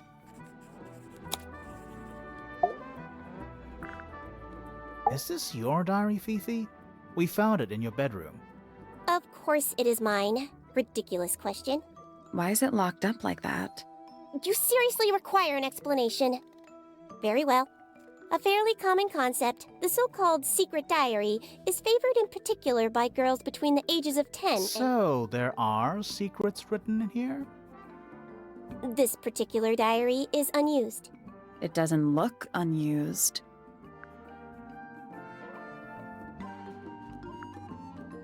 It's somebody else's diary. How could you arrive at that conclusion? It is kept in my bedroom. It is mine. We need a clue to compare with the diary. Something to prove who the original owner was.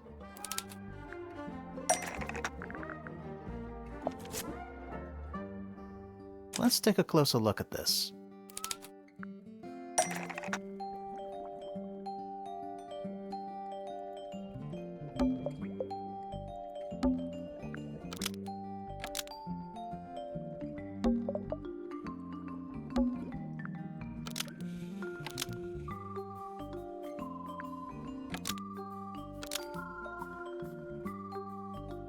This blue book is the same thing as the secret diary, which proves it belonged to Freya.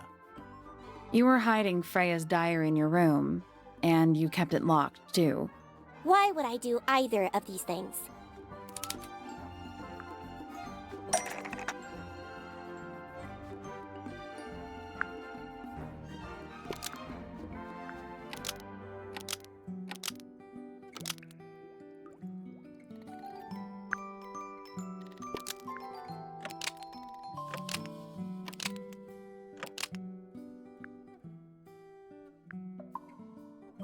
Fifi didn't want anyone to see personal secrets within Freya's diary.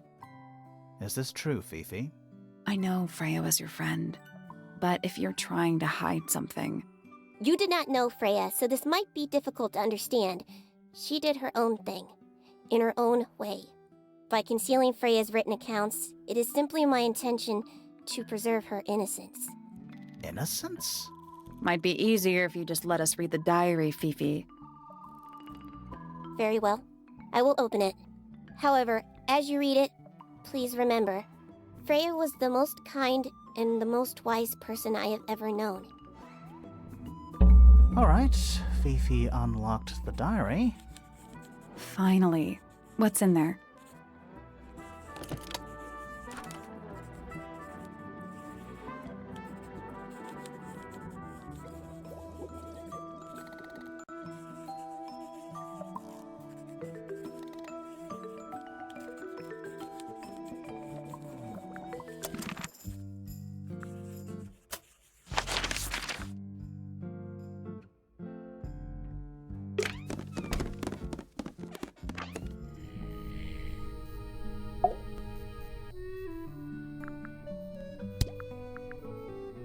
Dearest Flora, a remarkable woman. Oh, yes. Been married over 20 years now. You two still get on? Of course. What a question. She hasn't gone quiet on you. It's true she has an independent streak. She's had it her whole life. She's the youngest of 3. Always something of a lone wolf, you know? Just the way she is. Lone wolf is putting it lightly. She doesn't seem to want to talk to anyone. She just likes time to herself, away from the company of other humans. Other humans? Well, yes, other people, you know. You're the one currently basking in his presence. You tell me. Let's move on. My daughter Fiona, our little burgeoning genius. You've met her? We did. She's going by Fifi these days. So I've heard. I asked her some weeks ago, what's wrong with your real name? She told me, get this, she wanted a name with an even number of syllables. She makes up the strangest things when she's under pressure. What makes you think she made that up? I happen to know the real reason she prefers Fifi over Fiona. Oh, yeah? It's what Freya called her. Quite the character, eh? A fellow member of the Order of the Crimson Cloak. Is that a real thing? No, I just meant because we both wear, red capes of a sort. Has she questioned you yet? If you call that questioning, she seemed bored by everything I had to say. I heard on the grapevine, supposedly Hawkshaw is searching for some rare item, something called the Golden Beetle. Honestly, it's probably a bunch of sensationalist rubbish. You reckon? Quite sure. There is no treasure called the Golden Beetle. How do you know? Because I would have heard of it. Uncommonly skilled as an artist, but Freya was so much more than her talent. She helped me get started with my own painting, It taught me what she knew about wood carving, too. Tremendous patience. She was ever so good with dear Flora. Freya and Flora were close? Oh, yes, especially recently. How are you related to Freya? Somewhat distantly, as it happens. My father, Lord Fellow, was her grandfather. Technically, that makes her a fellow. Let's just say there was some discussion over whether she ought to carry the name at all. There's a family tree in the Grand Hall. You should take a look at it. What about her inheritance? Freya's parents died when she was around 3 years old. She came to live here shortly afterwards. Nobody left her a thing? I'm afraid not. She had no formal claim over anything at Tangle Tower. Fitz? I don't trust him. He's slippery. Never commits to anything. Brain like an onion. An onion? Did you two have an argument? No, but my daughter doesn't like him at all. And I trust Fiona's judgment entirely. She's a very vigilant young woman. Percival Pointer. Good old... So, what do you reckon? Is he the murderer? I don't know, maybe. We still need... That is not information we're willing to share at this time. I'm just saying, keep an eye on him. Holds on to a lot of bitterness, does old Pointer. Just because he's always struggled to support his family. Slightly pathetic, really. And how long have you known him? Over 35 years. Childhood friends? Rivals? Don't know if I'd do him the honor of considering him my rival. Penelope seems to have really settled into a groove. She struggled a bit when she was younger. Always a little estranged. How come? Well, she was mostly raised by her uncle, and he really only makes time for his own daughter. Now, of course, she's bringing the two families together through her marriage. It's a nice gesture, heartfelt, but futile. Poppy's a good friend to my daughter, always has been. I think they get on well because they're so different. Different like how? Poppy is, she's quite introspective, good with feelings. Fiona, not so much. Still, Poppy always seems to be sulking about something. The heavy, heavy price of emotional intelligence. Looks like Freya's paints. Do you know why the pots are cracked down one side? No, that's very odd. They're normally in excellent condition. You seem pretty sure about that. I've been carving for a couple of years now. I was hopeless when I started, but it didn't take me long to master it, as you can see. Do you paint them yourself too? I do indeed. Freya kindly taught me the basics. Nowadays, I can make just about anything I can imagine. Of course, this particular model is a self-portrait based on hard fact. Hard fact, huh? So, you own a sword, Felix? Of course. I own a great many. But my weapons are stored well away from Tangle Tower. Safety first and all that. You found it. What do you think, huh? I had to rush the final touches a little bit. It turned out all right, though. What's it supposed to be? It's Flora, of course, surrounded by all her favorite people.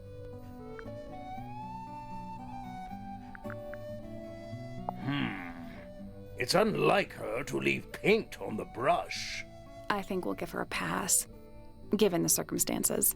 Ah, yes, so we shall. There's something about Felix's painting supplies. Something suspicious. Let's ask him about it. There's something about the image of Flora in the painting. Something suspicious. Let's ask her about it.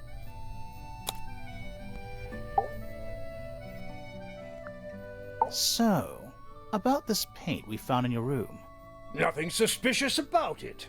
I used it to paint, obviously. Totally normal thing to do. We never said it was suspicious. Come on then, out with it. What exactly are you accusing me of? It's not your paint pot. Did you take it from somewhere else? What on earth? It's definitely mine. I even have proof. Look, the lid matches the ones on all my other paint pots. End of discussion. That's not the end of the discussion. We need a clue to compare with Felix's red paint. Something to prove who it actually belongs to.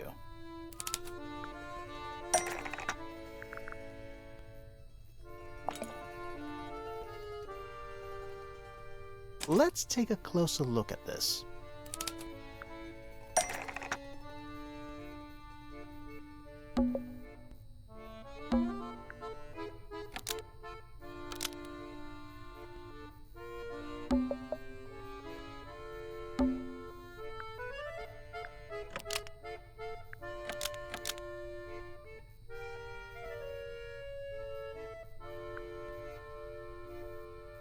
Freya's red paint pot was stolen and replaced with Felix's red paint pot, but the lids were swapped to hide it.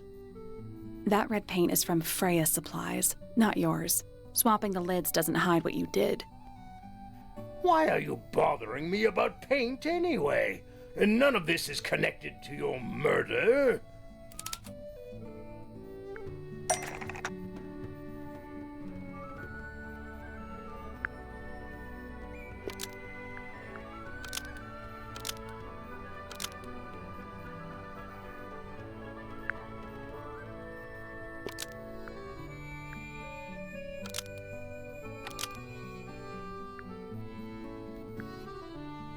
This red paint pot was somehow filled with blood before Freya used it to paint Flora. Oh, that's definitely something. Right, fine. Here's the story. I was busy working on a project when I suddenly realized I had run out of red paint. There was a certain amount of time pressure, so I politely asked Freya if I could borrow hers. Just for a little while, you know, perfectly reasonable request. But she said no. I tried to explain why I needed it, but she didn't seem to care. So, well, I took Freya's red paint pot and swapped it with my own empty one. You went into her room? Not my proudest moment, but it's just paint. I didn't touch anything else. And the paint pot you left behind was definitely empty? Quite. I have absolutely no idea how it got blood in it, if that's what you're asking. Why were you in such a hurry to get a hold of red paint anyway? I was trying to finish this in time for Flora's birthday. I needed red to paint the final details. Could you not have just used a different color? Out of the question. It had to be red and white. If you managed to finish it, why haven't you given it to Flora yet? Well, I decided against it in the end, after what happened. Seemed a bit, insensitive.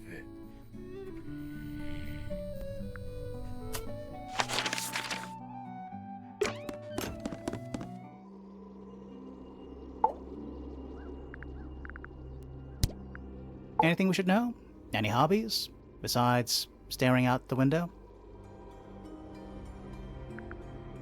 We met Felix, your husband. He's one of our suspects, and he seems pretty suspicious if you ask me. So, if you want to stick up for him, now's your chance. Nice try. We spoke to your daughter Fifi. She's some kind of super intelligent scientist. You must be proud of her. We spoke to Hawkshaw. I assume she didn't get anything out of you either. I bet that really ticked her off. Were you close with Freya? How are you two related? Did you kill Freya? Grimoire! What? I don't even think she's listening. Oh, she's listening. Do you and Fitz have anything to do with each other? Other than your initials? You know the guy in the other tower? Weird astronomy professor guy? Can you see him from your window? Can he see you? What do you know about Penny? I can't really imagine those two being friends, to be honest. You never know. Do you and Poppy get along? Nothing. Shocker. Grimoire, what could you possibly be writing down? Oh no, I gave up making notes ages ago. Now I'm just doodling in the margins. Flora, this is your egg? Why do you keep it locked? Is there supposed to be something in there, or is it always empty?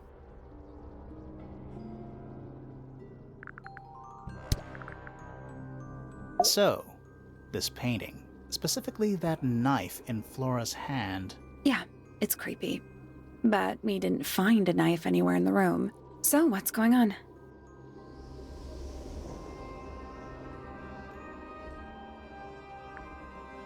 It's not a knife. We need a clue to compare with the painting. Something to explain what that knife shape actually is.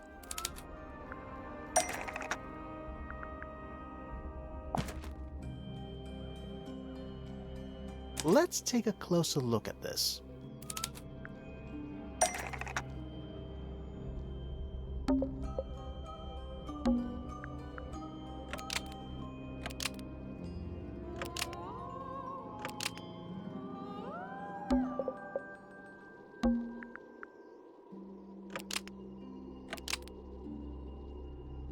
The painted knife is actually just a feather from an ink dip bird. It's definitely the right shape, but the book's not in color. The thing Flora's holding in the painting is red and white, specifically. Is there anything to suggest that the ink dip bird is red and white too?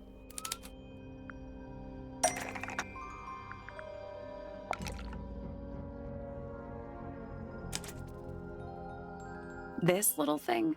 I don't understand why Felix would make a model of this bird as part of a gift for Flora. And come to think of it, why would Flora be holding a feather in the painting anyway?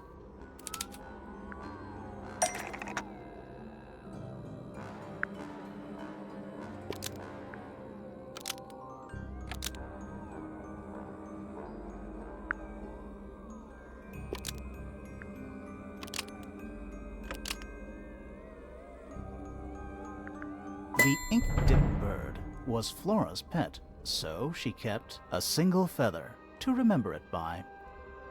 She kept the bird as a pet. And it died? Maybe it flew away.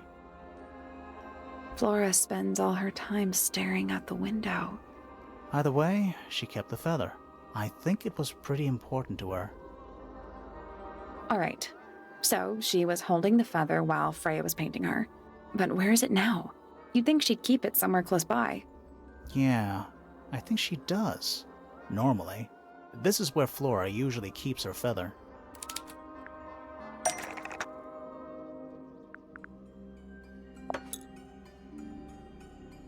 But we opened it. It's empty. Mm-hmm. Completely empty.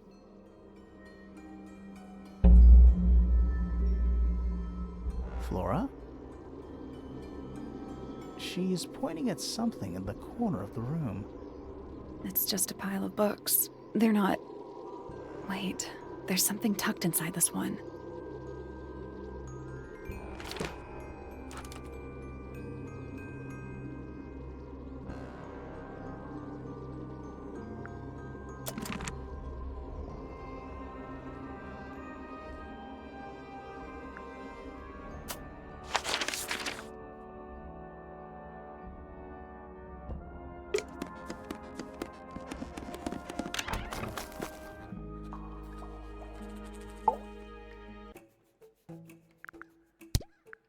Quite the stoic statue, isn't she?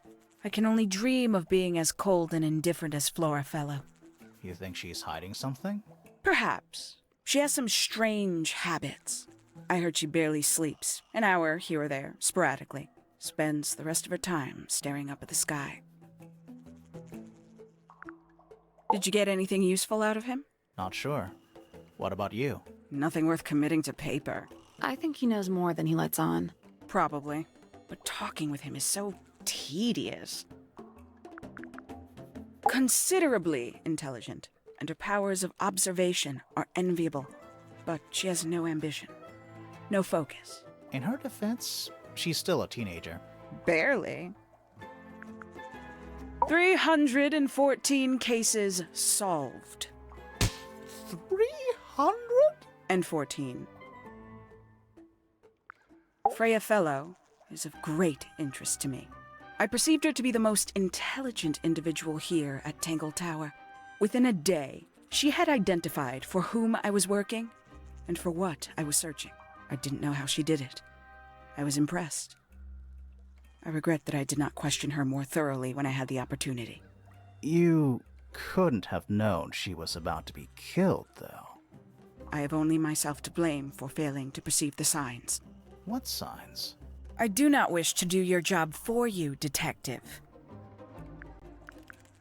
I'll say this, he's well suited to physical labor. That's a nice way to put it. Fitz spends most of his time alone in the greenhouse, but I heard he's been breeding experimental flowers in secret. Whoa, scandal. I just wonder if he's getting restless.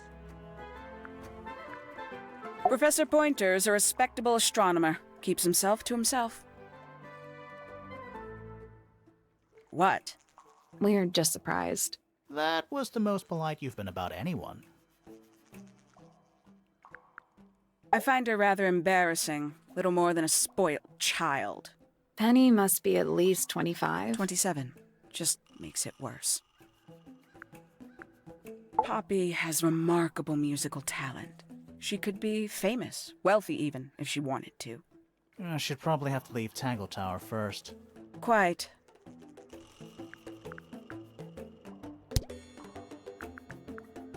This belongs to you, Hawkshaw? Correct. And, what is it? It's my handheld microscope for up-close investigation work. What do you magnify with it? Trace particles, dust, oils, clothing fibers. Have you used it here at Tangle Tower? I have. I used it to examine the greenhouse only 2 days ago. What were you looking for? That is between myself and my client.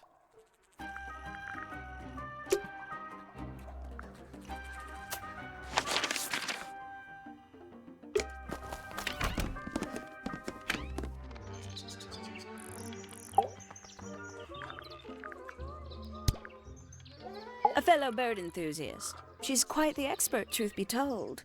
Studied them professionally at one point. I think her father taught her. Are you friends with Flora? A little bit. A little bit friends. She's one for the peace and quiet. I dare say I'm a little too loud for her. I can see that. I do admire her, though, really. Always felt like she could have done better than settle for Felix. Ouch. I said it. I must say, I really don't care for the den of self-delusion that he's retreated into. People are better off when they just let themselves be themselves.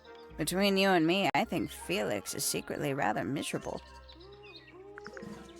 She mostly ignores me, if I'm honest. How come? Well, we're not quite on the same intellectual level. Oh. you don't need to. No, it's quite all right. I'm comfortable with it. She's a most unsavory little...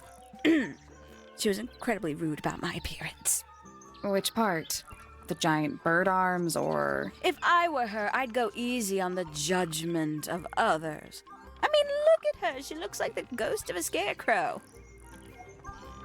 I just wish Uncle Pointer would tell her to behave herself. Professor Pointer? Why him? Oh, it was Uncle that called her in. She's his responsibility. Did you not know that? She'd sit in the aviary, first thing in the morning, and paint the birds. Sometimes she'd ask me their names. Freya was interested in studying bird species too? No, just wanted to know their names. Isabelle, Clementine, Myrtle, Lysandre, Genevieve. Got it, thanks. For my 21st birthday, she gave me a framed painting. All the birds from a single spring, with their names written underneath. I can't begin to tell you how much I've treasured it. Sounds like you two were close. I feel like I always struggled to articulate my admiration for her, but she had a way of understanding unspoken things. Isn't he strapping? He is big. And so brooding. Kinda sulky, yeah. I can never tell what's going on in that beautiful head of his. It just sounds like you don't know him very well. I don't remember asking for your input. Can't say I've ever taken an interest in Uncle's astronomy. On occasion I've dared to visit him in his tower, but I always regret it. It's all just a little too abstract for me. What do you mean? Oh, did you know the sun is apparently over 400,000 miles wide? Okay, so what should I do with that information? How does it help me? Don't look at me. You're the one who memorized it. Oh, she's beautiful. Who is she? Wait, is that me? Oh, did you talk to Poppy already? Yeah, a little bit. And did you make any notes of what she told you? Yeah, I did. Lovely. Burn them. It'll all be lies. Why would Poppy lie to us? Because that's what she does. She's a snake. Looks like one, too. Don't you think you're being a little unfair, Penny? She started it.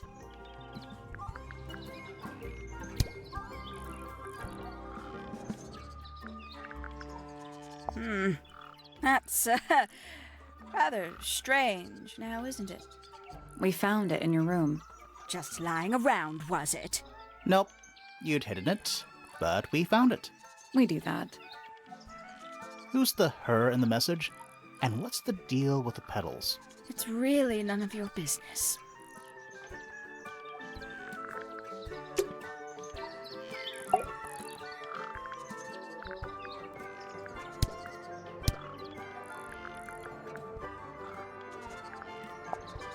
It's that bird.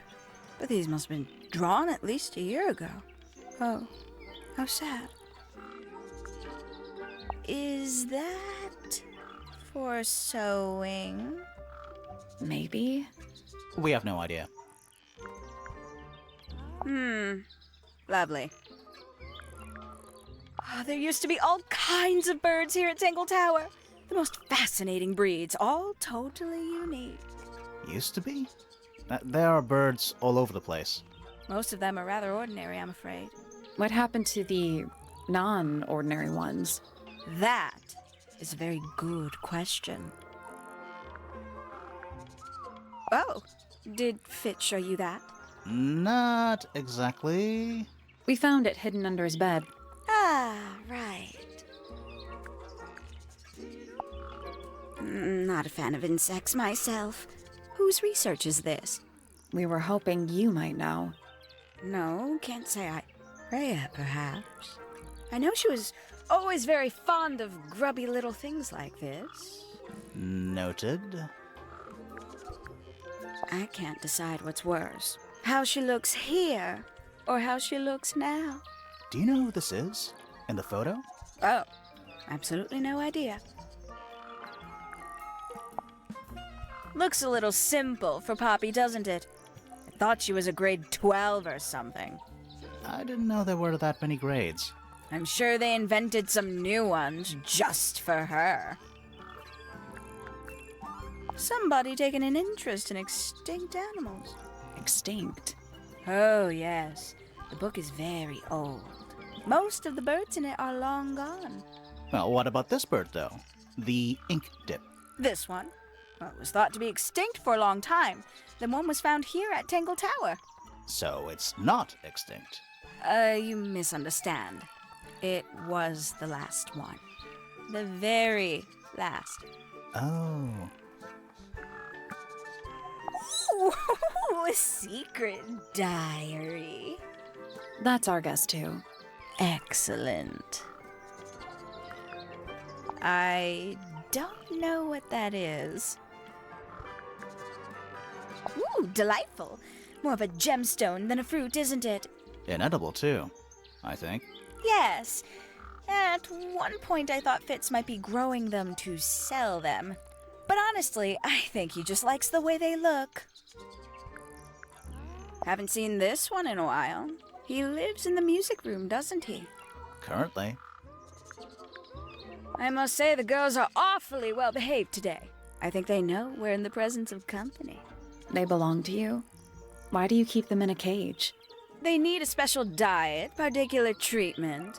I let them out to fly occasionally, of course. But they're all one of a kind. I couldn't let anything happen to them. Do they have names? Of course. Let me introduce you to Tabitha, Tamara, and Tatiana. I've already forgotten all three of those names. Which one is which? Oh, that's simple. Tatiana is the oldest, Tabitha is the most patient, and Tamara has the best sense of rhythm. Glad we cleared that up. What about the one on your head? On my head? It's just my hat. He doesn't have a name. Who would name their hat? Yes, it's my... my flower. You don't like it? I'm no good at caring for plants. I forget to water them. Birds are much easier. They're a lot more vocal when they get thirsty. Do you at least like the look of the flower? The look? The colors? The shape of it? Between you and me, I think it's a little vulgar. Freya was very talented, even at that age. Do you know how old this photo is? Not sure. Must be a couple of years at least. Sometime before Fiona settled on her current style. I know a lot of people rather like this painting, but it's a little much for me. I find it overbearing. And for some reason, it makes me feel bad for Freya. I think she was more troubled than we knew. Very nice. You've seen these before? Yes. All of them? Even this one of... Yes. If I'm not mistaken, that little red and white one is supposed to be a bird of some kind. A bit vain to carve wooden figurines of oneself, isn't it? Gaudy old thing, isn't it? Flora seems very fond of it. I've never understood why. But then I could say the same thing about her husband. Heyo! How terrible.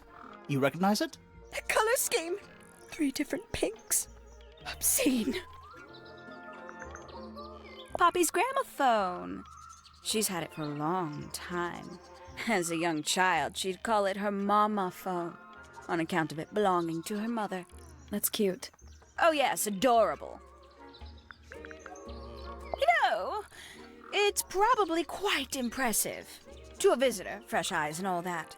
Not to you. Try living in it for 20 years. The sheen wears off. If it wasn't for my fits, I'd have little reason to stay. What about inheritance? You're the next oldest pointer after your uncle, aren't you? Well, thank you very much for phrasing it like that. But no, any money left in the Pointer family will pass down directly to Poppy. Is that fair? I couldn't care less, to be perfectly honest. Finally! I get to see a detective's case file. That's a very specific thing to be excited about. Well, only last week I asked that miserable hawkshaw woman if I could see her case notes. I'm guessing she said no. Would have been much more polite if she had just said no. Instead, she was quite rude to me. Accused me of being, what was it? A shallow sensationalist. I'm sure I've read about this creature somewhere. Don't remember anything about him playing the harp, though. Goodness me. Poppy really doesn't take care of her belongings, does she? It wasn't in Poppy's room. It was in the little pond in the garden. Exactly! Hardly the place for it. Hello. Who penned this juicy little number? We don't know. It's not signed. An anonymous letter? Classic clue. I doubt Freya intended it, but the overall effect is a little unsettling, don't you think? It's Flora that's the problem. She's an inescapably haunting presence, bless her. Freya doesn't take very good care of her pains, does she? But then she was always rather bohemian, had her own priorities. Oh, that's rather sad. There's something about those petals we found in Penny's room. Something suspicious. Let's ask her about it.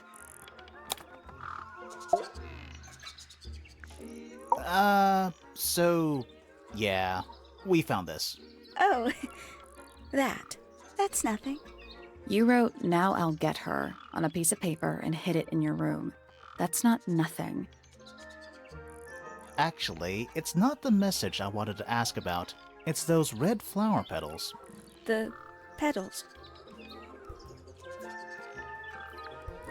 They're from red roses, and there's only one place in Tangle Tower with red roses. We need a clue. Something that shows the roses and who they belong to.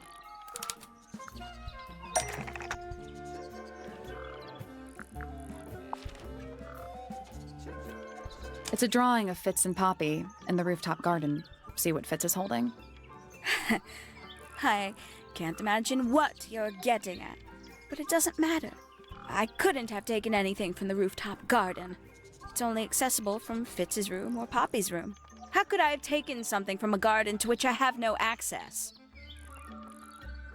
Is it really only accessible from those 2 bedrooms? For most people, it would be. But don't forget, Penny's the resident ornithologist. My dears, what are you accusing me of?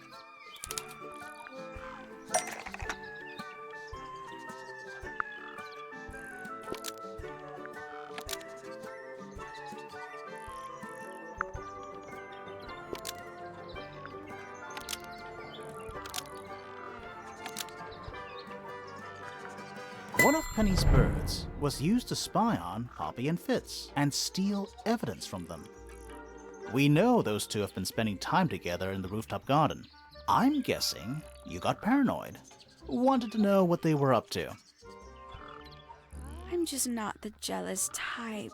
I would never suspect Fitz of anything like that. Besides, Tabitha hardly ever leaves her cage. She's certainly never flown up to the rooftop garden. We need a clue to compare with Penny's birds. Something to prove one of them has been in the rooftop garden.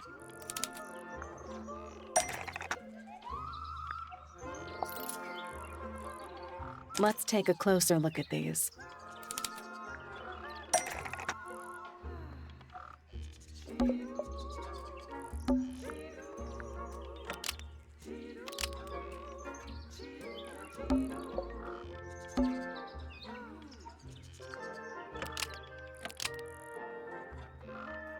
This yellow feather was left behind by Penny's yellow bird when it visited the rooftop garden. I can't stand it! Knowing the two of them are hidden away up there in their private little garden. I couldn't risk spying on them myself, so I asked dear Tabitha to do it for me. I knew she'd be able to bring me back some evidence. Sorry, Penny, but are you not overreacting a little? You don't understand. Fitz is slipping away from me. He's so quiet with me these days, but being with Poppy seems to bring him out of his shell. I don't know what he sees in her miserable little... I apologize. This really isn't your burden to bear.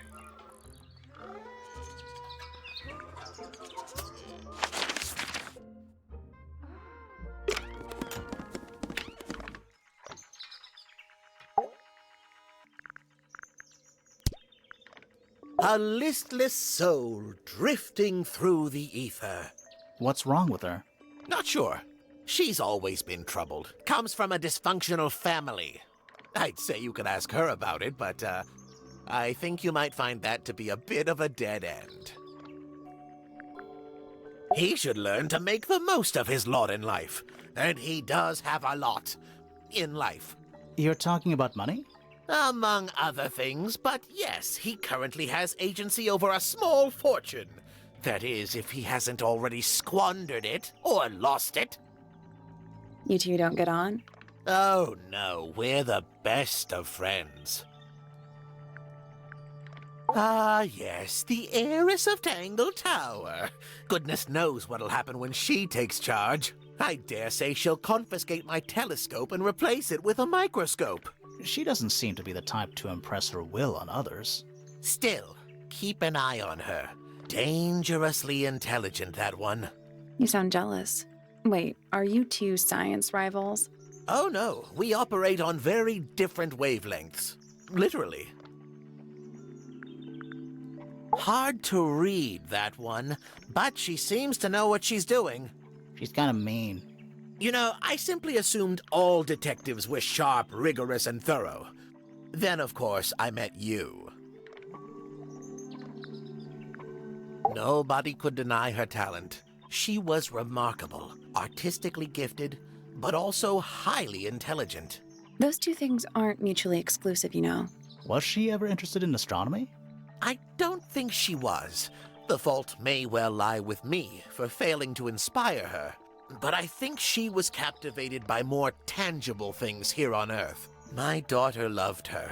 Fiona, too. That said, in the last year or so, more and more I've begun to notice her by herself, wandering the gardens at the most peculiar hours. She must have explored every inch of the grounds 100 times over.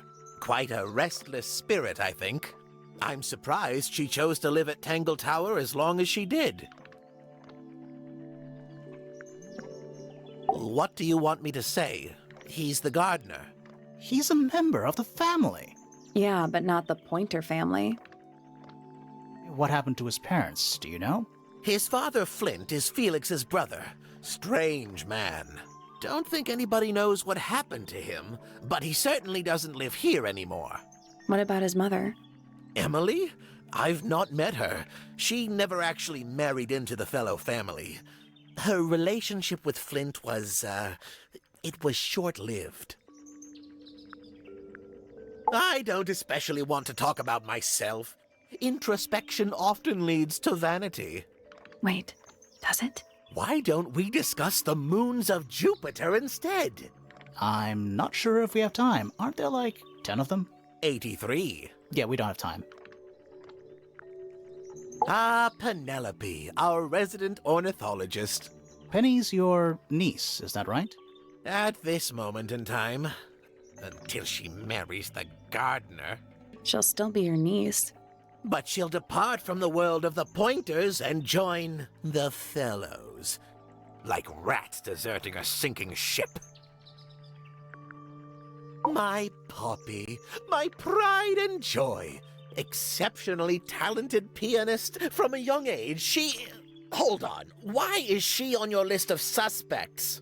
Because she's a suspect. Oh, no. I can personally vouch for her innocence. She'd never... Well, the truth is, she loved Freya very dearly. If you don't mind me asking, what happened to Poppy's mother? Primrose? She was Flora's sister, a Remington by birth. The playing field has never really been even since she left. Where did she go? Away. She went away. So, we found some research. What's up with this golden beetle? Is this something you're studying? I can't help you, I'm afraid. I think it must be something left behind by a previous inhabitant of Tangle Tower. I'm not the first scientist to ever walk these halls, you know. Well, it wasn't in the halls. It was in your astronomy tower. There's something about Pointer's astronomy habits. Something suspicious. Let's ask him about it. So, Professor, what interests you about astronomy exactly? It's not a matter of being interested. Once you expand your mind to the wider universe, it cannot be unexpanded. Mm-hmm. And how long have you been an astronomer? I really don't like to give exact values unless I'm sure I can quantify them. Convenient. Why do you ask me these things? I have a theory about you, Professor. Oh? Go on.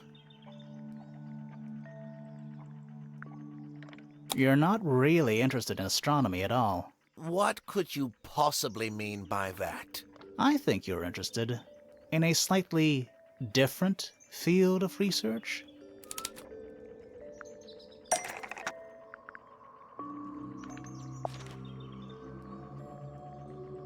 I don't have time for tiny, insignificant insects. My studies focus only on the inconceivably large and the unimaginably far away. Right. That's why you like using your telescope so much. Yes, naturally. My little portal into another world. Yeah, about that.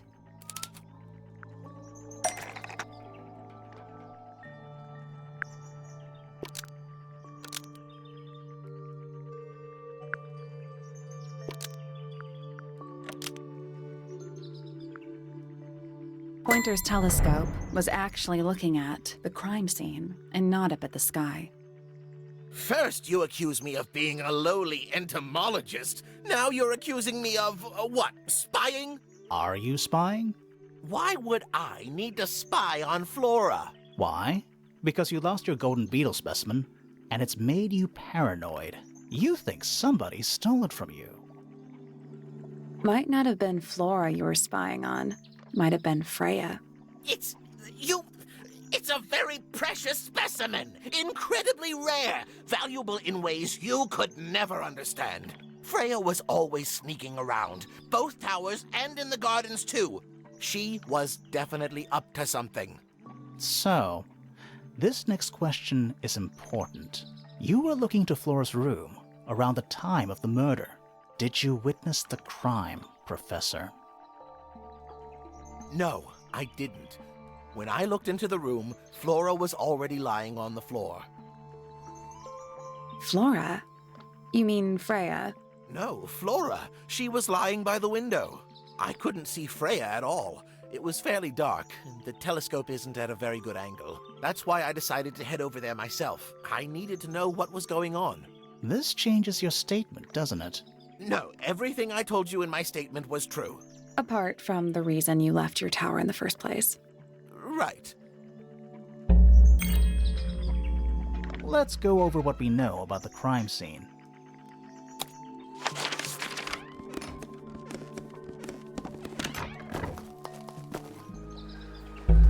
Freya was definitely up to something. Something to do with the statue in the garden, I think. Maybe we should go back and check. And we could have missed something.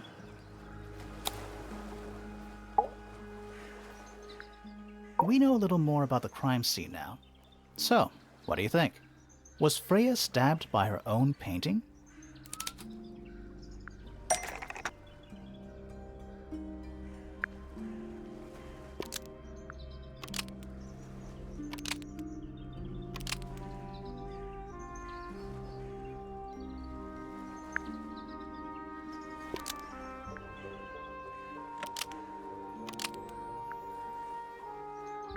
Blood from the paint pot was used to paint the red tip of the painted ink dip feather to resemble a bloody knife.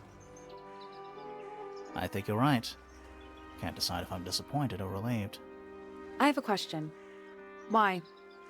Either it's a very strange coincidence, or somebody set it up. Somebody deliberately put blood in the paint pot and hid that feather after the crime. Why? To distract us? Possibly. Well, it worked. Possibly. Flora's the only person who could have hidden the feather, unless someone took it from her. Let's go over what we do know. The door was locked the whole time. It stayed locked until Fitz kicked it down. Normally, it can only be opened from the inside. Pointer said he couldn't see Freya from his telescope, but he did see Flora lying by the window. So whatever got Freya got Flora too? Except Flora survived. She didn't get a stab wound like Freya did. Hold on. If there was no knife, then what did stab Freya? It could be anything. It might not even be important. How is it not important? Right now, I'm less interested in the what, and more interested in the how. The angle of Freya's wound suggests she was stabbed at a perfect right angle. That is, from directly in front of her. But she was standing right up by the canvas. Somehow, Freya ended up lying on her back, still perfectly in line with the painting. Maybe something went through it. Through the painting? Wouldn't that leave a hole? Okay, well, how about this? How do we know Freya was stabbed before she fell over? Maybe her being stabbed and her falling over are completely unrelated.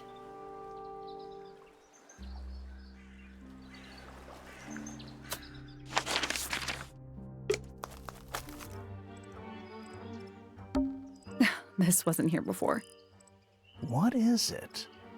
It's a little wooden toy. Looks kind of like a crab. There's a note stuck to the back.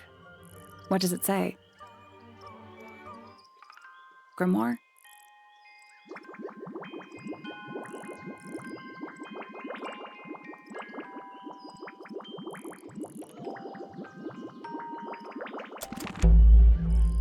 What do you think? Is it really from her? How can it be? Why don't we check the handwriting with Freya's diary? Good idea. Hold on. Well? It's a perfect match. Well, it's confirmed. We have a ghost helping us. Let's keep this to ourselves for now. What about the little wooden toy thingy? Maybe we can put it to some kind of use.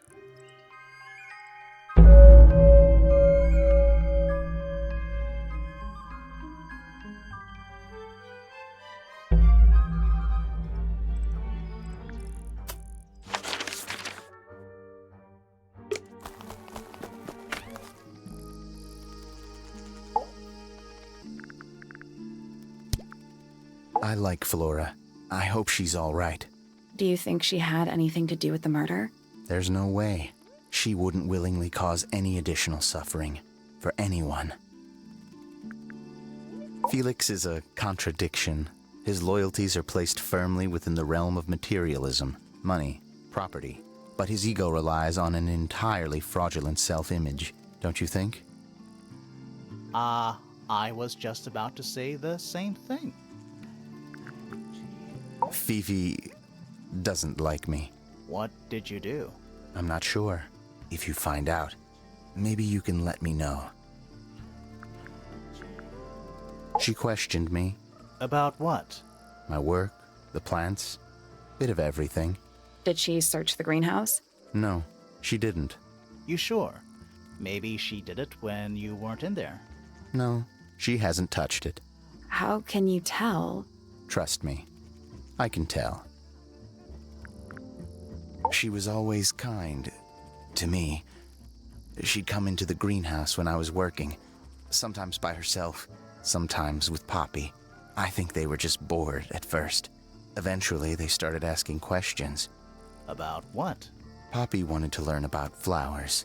Freya, she used to ask me about the insects. Insects? One of my jobs is to protect plants from things that might eat them. Freya brought me this little glass box, leaves and twigs inside. She'd say, put all the troublemakers in there. Every day I'd put a handful of beetles and other things in the box. Then she'd come along and take it away. I didn't really understand her, but she was always kind. Have you met this guy, Fitz? Shifty eyes, doesn't say a lot. Totally suspicious, if you ask me. That's me. Yeah, it was a joke. I was joking. Oh, I see. I imagine you don't visit the astronomy tower too often, do you? No, but I still see Pointer, sometimes. He's always curious about what I'm growing in the greenhouse. Asks me about the birds, too, and insects. He's pretty clued up on his evolutionary biology. I didn't think there was much overlap between astronomy and biology. Penelope is my fiancée. Don't take this the wrong way, but Penny doesn't really strike me as your type. She's not who she pretends to be. People think she's... well, they make assumptions. And how's the relationship doing recently? Good. It's good. Poppy and I are friends. Oh, I can buy that. Dark clothes, blue hair, an average of 3 words per sentence. Oh, you're like 2 peas in a pod. She's very kind, and she has an interest in plants. Unusual flowers, mostly. I've been teaching her. Right. Is something wrong? This is yours, Fitz? Yeah. Do you use it? I keep all my tools in the greenhouse. That wasn't what she asked.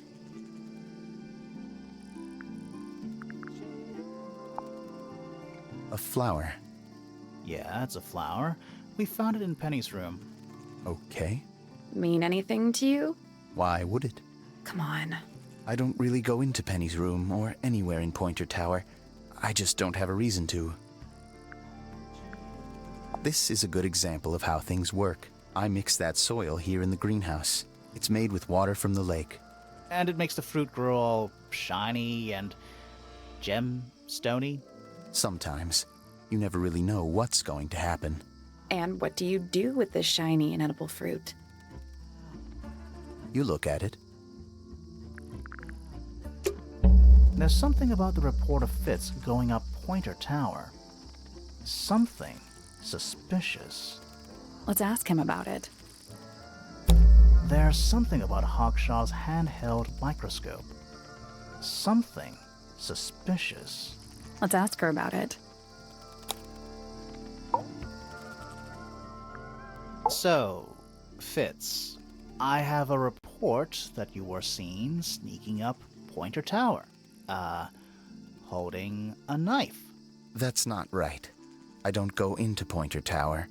I don't own a knife. And I don't sneak. Was it Fifi who told you this? How did you know that? A guess. She doesn't like me very much. But yeah, she was mistaken. Maybe she wasn't wearing her eye lens thing. What do you think, Grimoire? Fifi did see Fitz, but he was holding something else.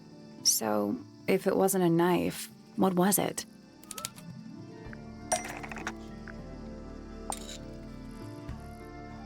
What about this?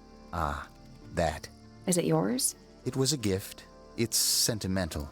I have no reason to take it up Pointer Tower. I don't use it at all.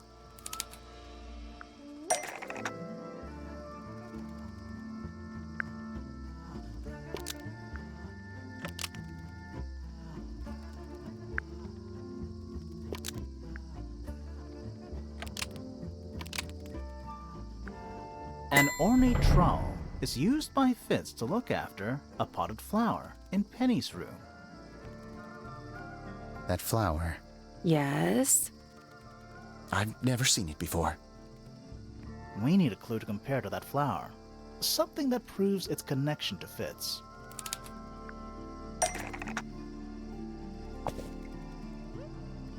Let's take a closer look at these.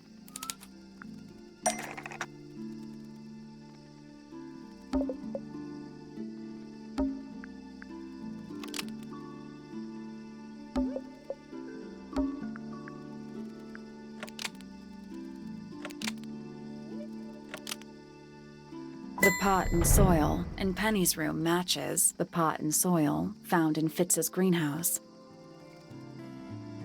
Let me guess. Penny's flower was originally a gift from you, Fitz. There's no way it's a coincidence. No way what's a coincidence? The flower. It looks exactly like Penny. It took me a long time to breed. I wanted the colors to be exactly right. That's some gift. Turns out Penny isn't particularly interested in looking after plants. So I go into her room every now and again when she's not there. Water the flower, change the soil. Just trying to keep it alive.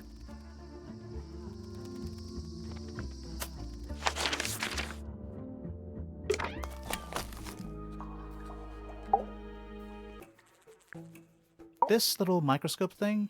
You said you used it to search the greenhouse. And this would make perfect sense, if you knew what my client had asked me to find. Of course, I still have no intention of disclosing that information. You're such a tease, Hawkshaw. Don't worry, we already worked out what you're searching for.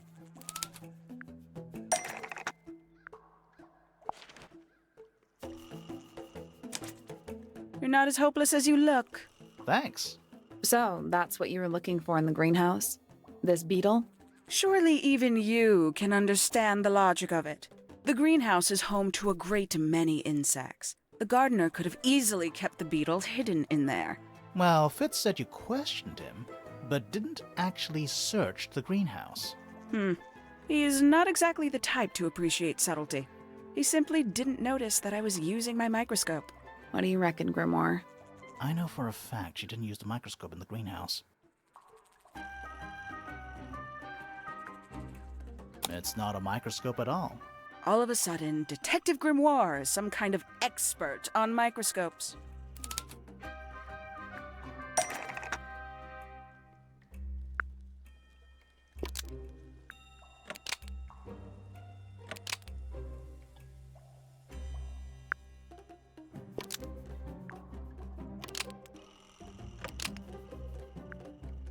The handheld microscope, according to Fifi, uses a telescopic lens, so Hawkshaw lied about it. I'm inclined to believe Fifi when it comes to stuff like this. Hawkshaw, why did you lie about owning a telescope? When you were a child, what did you aspire to become? A detective? Naturally. Emperor of the Galaxy? I wanted to be an astronomer. Really? I harbored a desire to understand the secrets of the wider universe. A fool's errand, to be sure, but a seductive one. At 15, I decided instead to apply my intelligence to the world around me, and so I became a detective. But the yearning for elusive knowledge is a powerful force. I tried to keep it with me. Sorry, but we're way off track. What's the deal with the little telescope? A memento from my childhood. Little more than a toy. Why did you bring it with you? When I discovered that it was Professor Pointer who had hired me, I dared to consider it something of a planetary alignment. I had hoped he might sign my telescope. An extremely childish indulgence, I admit. I never would have guessed. Hold on. You're admitting you didn't use it in the greenhouse then? Correct. As it happens, I have no need to search the greenhouse to such a degree. Professor Pointer doesn't consider the gardener a suspect in our theft investigation. So, who is your suspect? Things have become complicated. My lead suspect is your murder victim.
Weird.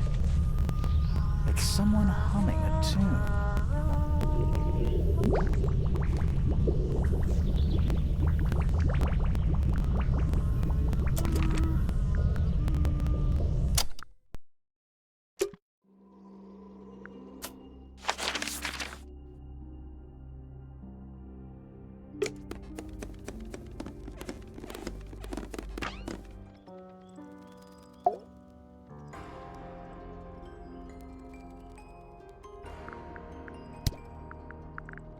Yeah, it's mine.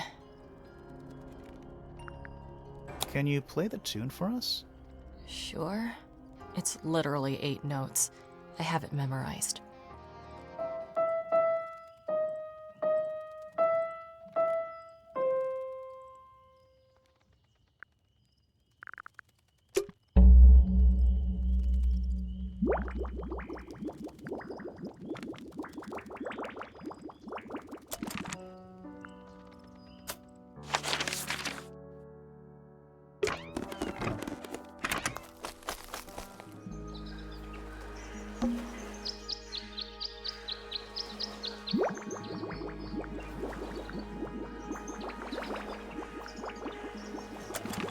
That's all 4 melodies, I think.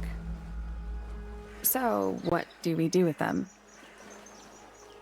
Should we go back to the gardens again?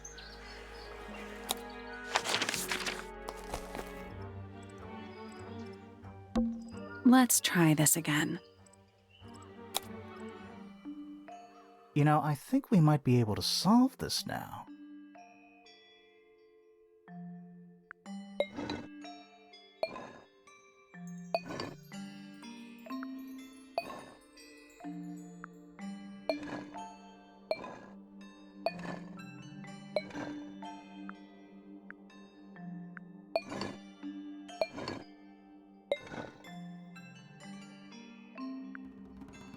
That's gotta be right.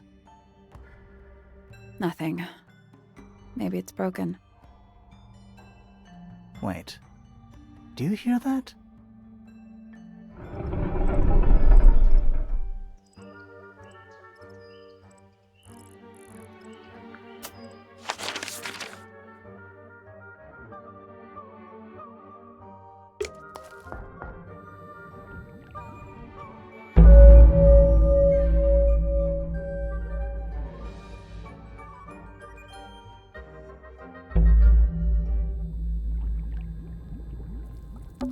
What's in there?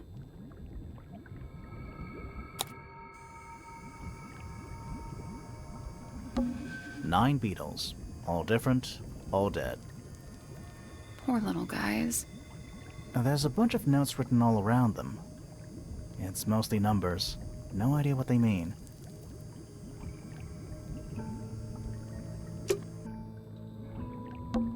It's a hatch. But we're already in the basement. Depends on your perspective. Let's not go down just yet. We still haven't explored this room properly. Is it locked? Seems likely, doesn't it? Weird looking safe. I'm pretty sure the latches can slide into the middle.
No, that was it. Nice work. Anything inside? Yeah, more research.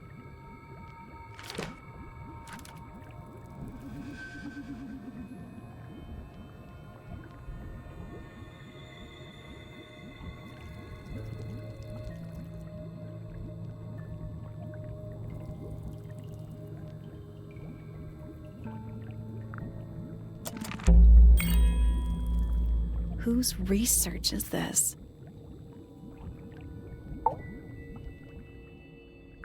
This is some seriously in-depth research.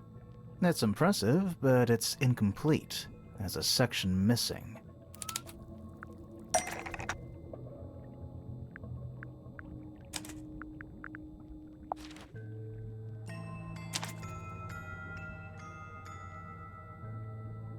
So, this is Pointer's secret lab.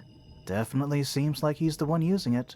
I guess not a lot of people know about the secret entrance. Right. But if Pointer's the only one who comes down here, why would he need to lock his research in a safe? Who's he hiding it from? He's just paranoid, especially about his golden beetle. What do you think he's trying to do exactly?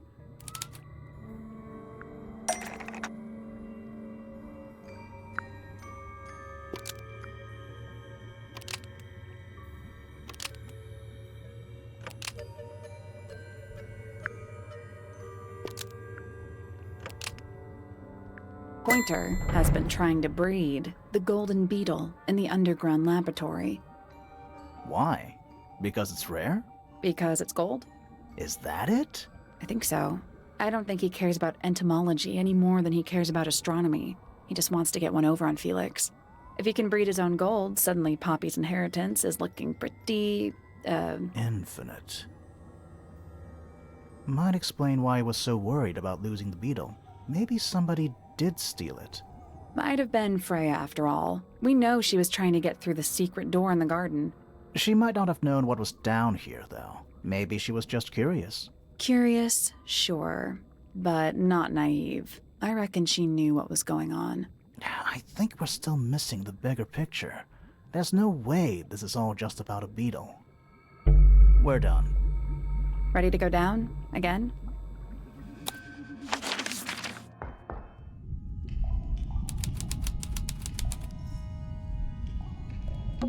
We're too late. This photograph has been stabbed. Why? By what? Not sure. Some kind of metal stabbing thingy.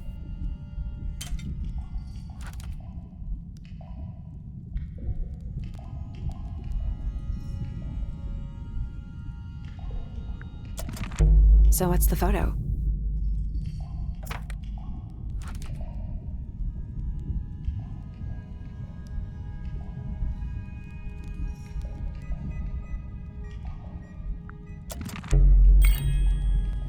Do you know who it is? In the photo? A single book on a little makeshift table. This is creeping me out slightly. Why? I think it's a children's book.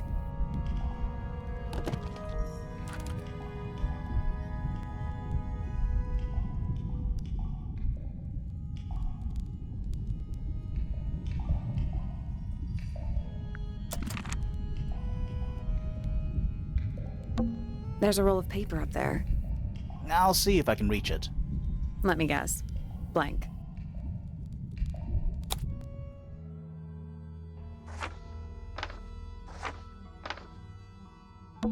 Study. Wait. I know what you're thinking. And no, we never went in there.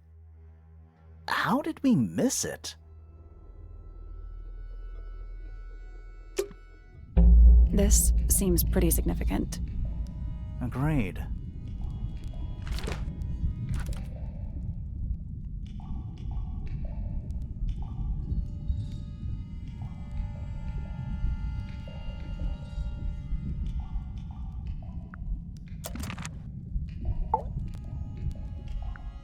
This man in the photo, he reminds me of something from one of our clues.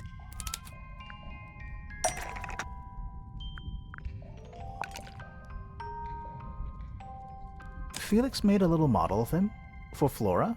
Yeah, it makes sense when you know who he is. Lord Remington. Remington. That makes him Flora's father, meaning the girl in the photo is... Yeah, it's her. See the bird, too. I never would have guessed. Times sure do change. I don't know. I don't think she looks so different.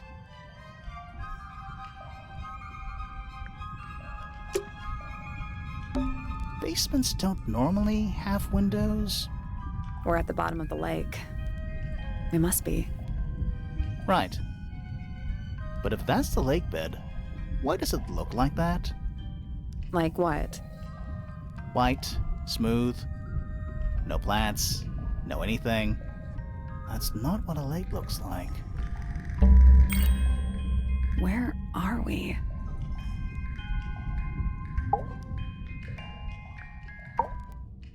Did you notice how much light this room has? For a room with one candle? It's all coming through the window. I'm pretty sure lakes are supposed to be darker at the bottom, not lighter. Why is there a room down here anyway? And why is it so much older than the rest of Tangle Tower? We still don't really know why people came to live here in the first place. Maybe they just wanted to get rich, like Pointer with his beetles. I feel like the Remingtons came here for the lake, for what was in it. It's empty, though. More empty than a normal lake would be. It is now, yeah. Maybe we're too late.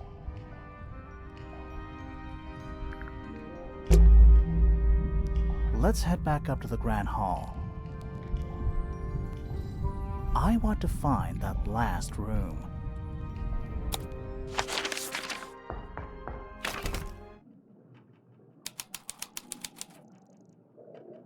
Wow, it's dark all of a sudden. How long were we down there? This must be it. This thing goes all the way up. How are we supposed to get up there? Hang on, it's pitch black, but I think there's a switch.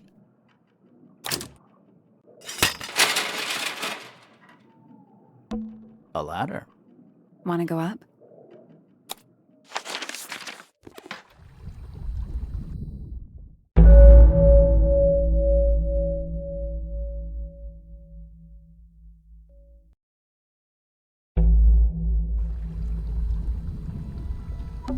It's a wooden pinboard, hung up on one of the chains.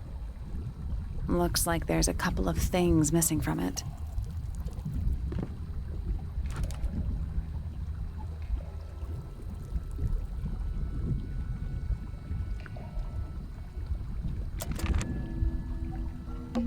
Who are all the people in this photo? Not sure, but it looks like someone didn't like them very much. Their eyes have all been crossed out.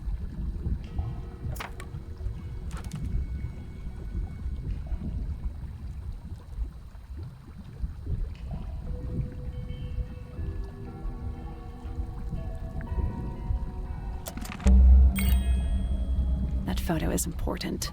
I'm sure of it. Coffee table, half-empty wine bottle, lamp left on. I'm gonna say someone's been using this room. Someone complacent enough to leave their notebook lying around.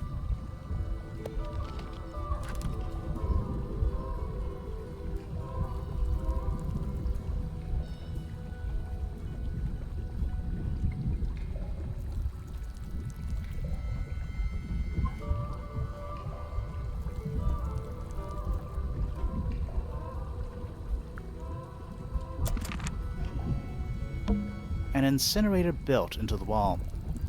It's still pretty hot. Is there anything left inside? It's mostly ashes. But yeah, there's something.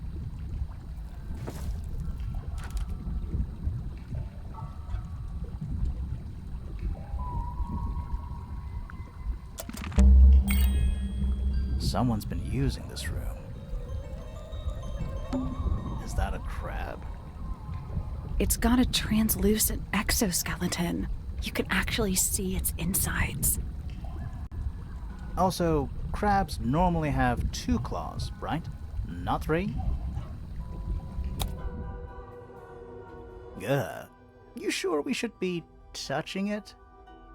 Grimoire, don't you think it looks familiar?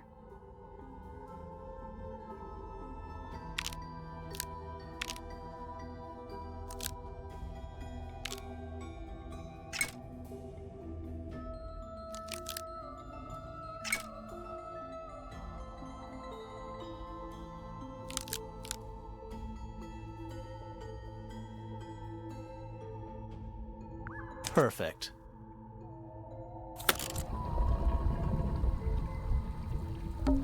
What's this? Something somebody didn't want us to find.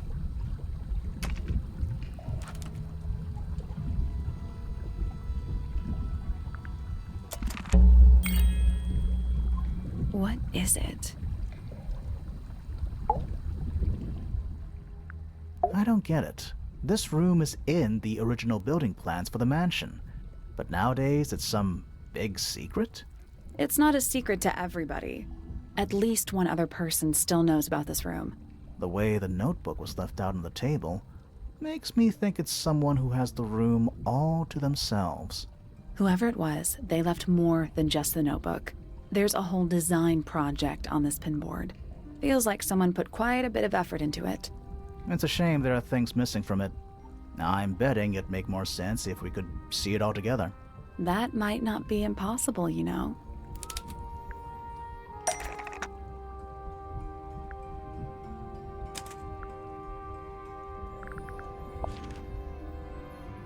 I think that might attach to the pinboard. But not this part of the pinboard.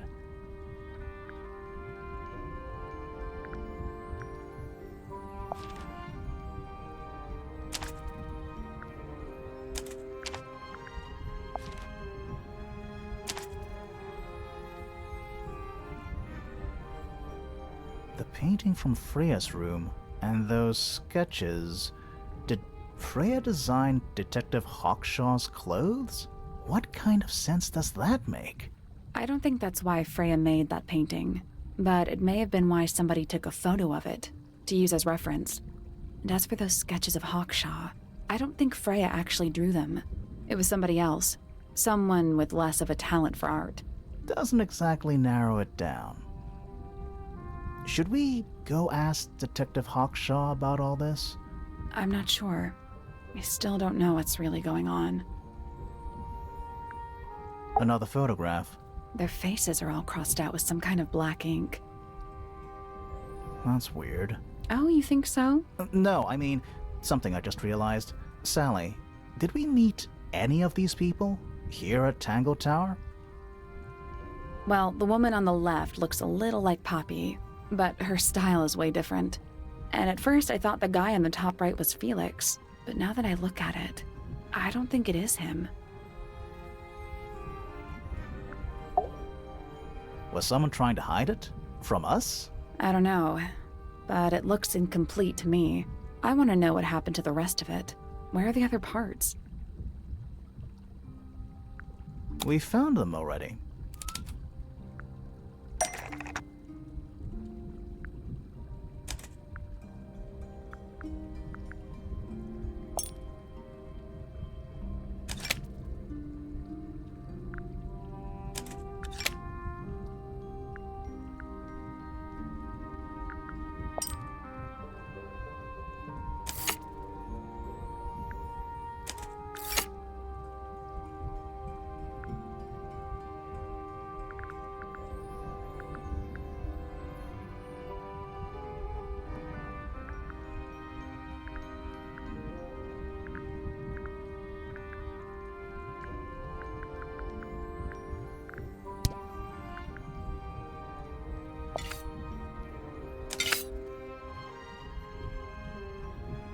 What do you make of it?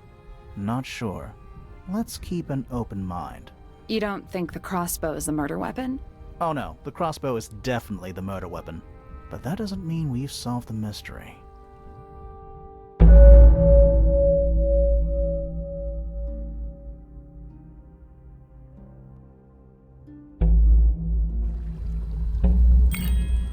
Time to solve this.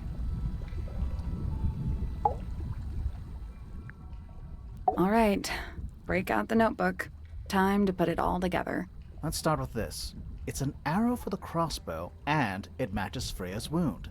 It's the murder weapon. I'm sure of it. Despite the fact it doesn't have any blood on it, and it wasn't found anywhere near the crime scene. Mm-hmm. It was cleaned, then it was hidden. I don't think anybody expected us to get down to that room at the bottom of the lake. Okay, so Freya was shot by a crossbow. Where was it fired from?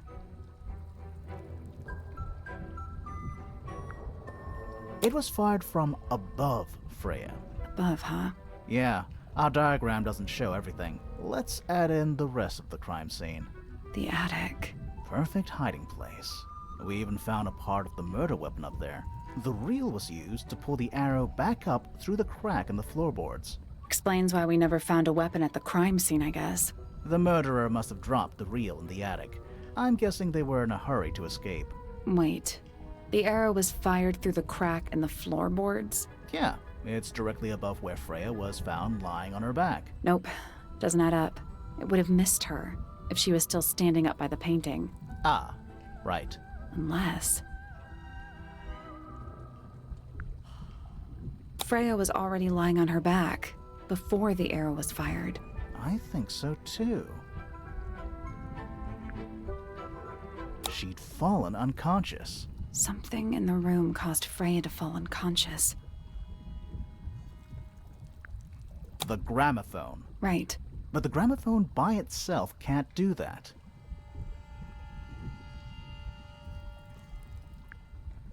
There was something in the gramophone. Mm-hmm.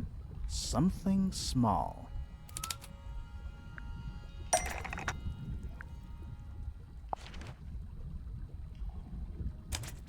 Pointer's research says it can emit an incredibly loud hiss when it feels threatened. Poppy and Fitz both said they heard a loud noise around the time of the murder. Neither of them had any idea what it was. This seems a little far-fetched. Is it really loud enough to knock someone out? No, I don't think so, not by itself. But don't forget, it was being amplified by the shape of the gramophone. I don't think we're purely talking about volume either. It might just be a particular type of frequency. This is getting kinda scientific. Since when do you know anything about the effects of weaponized audio frequency? I don't, but I think someone else does. Do you remember that statue we found in the music room? The horn it's playing. It's a pretty similar shape to the one on the gramophone. That broken glass isn't there on accident. This is someone's science experiment. Thinking about it, Pointer said he saw Flora was knocked out too. I guess they were both in range of the noise, although Pointer might have been lying. Personally, I think he was telling the truth about that. It's pretty clear a powerful frequency did pass through Flora's tower. Caused quite a bit of damage too.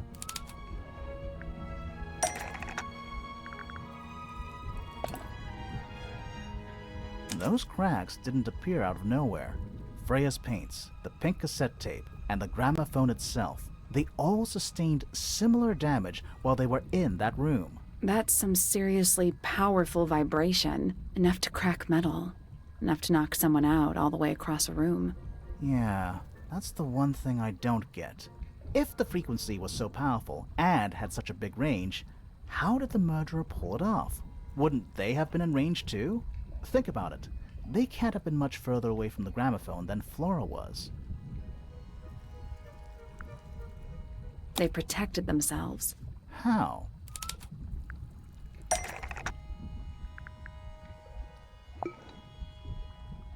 These are some pretty heavy-duty earmuffs. I think they'd be enough to block out the sound. Right. Let's go over everything from the start. 1. Freya is painting Flora's portrait. They're listening to music on the gramophone. 2. The murderer is hiding in the attic, wearing earmuffs. 3. The golden beetle starts to emit its hissing noise. Hold on. How did it know? The beetle? Yeah, what triggered it at that particular moment? Pointer's research said it makes the noise when it feels threatened. I'm not sure. Maybe something in the music? Maybe. 4. Freya and Flora are both knocked unconscious by the vibrations. Freya lands on her back. She drops the brush and palette by her side. 5. The murderer fires the crossbow directly downwards. 6. The arrow is pulled back up on the reel. 7. The murderer leaves the attic, presumably. 8. The door is kicked down. Fitz and Poppy enter the room. That's it. There's something bothering me. What? I just want to check something. Let's go back to the crime scene.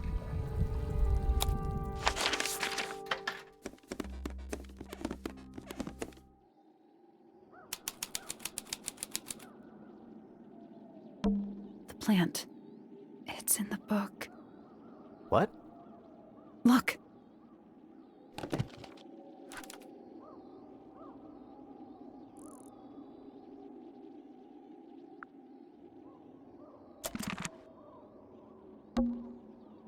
The answer is in the painting. I'm sure of it.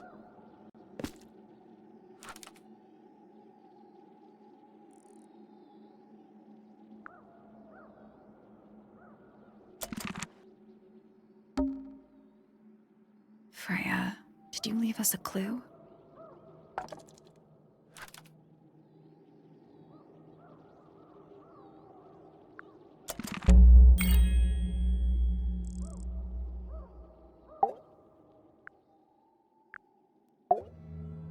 So what's bothering you?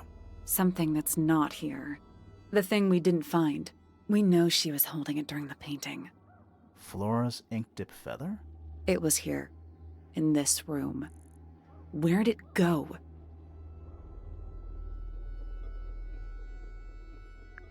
We found it somewhere else.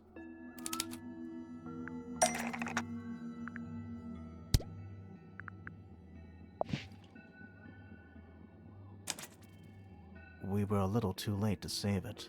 So it was stolen from the crime scene, and ended up in the incinerator down in the study. Someone wanted to destroy it, I guess. But how? How was it stolen from up here in Flora's tower? Presumably, Flora dropped it when she fell unconscious. Yeah, and then what?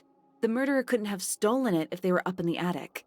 So the question is, how could they steal something from a room they weren't able to access? The final clue about the crime scene. Freya left it for us right here. It's in the unfinished painting. It's not quite a photo, but still, it's an image of the crime scene recorded just before the murder. If only she'd finished it, then I could be totally sure. It's true she never finished it, but she did intend to finish it. Meaning? We know more about the painting than what Freya actually got down on the canvas.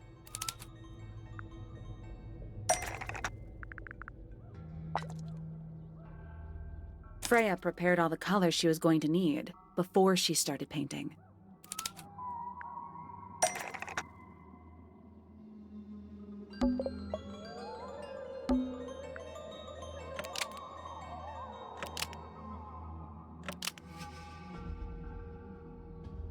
The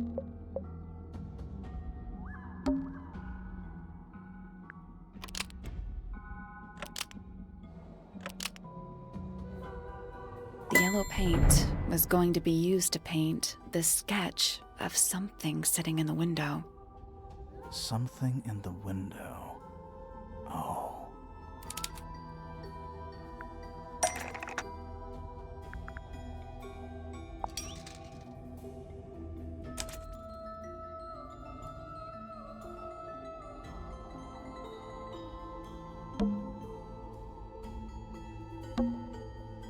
There she is. Our little thief. How long has it been there? Did it hear the whole conversation? She did. But she's a very good listener.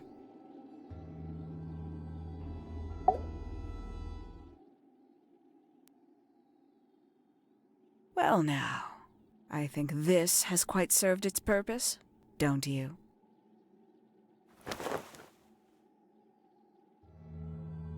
Penny, why did you... It's Penelope, if you don't mind.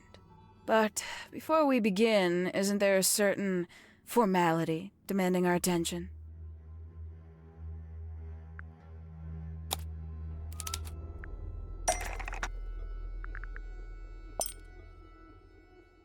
Lovely.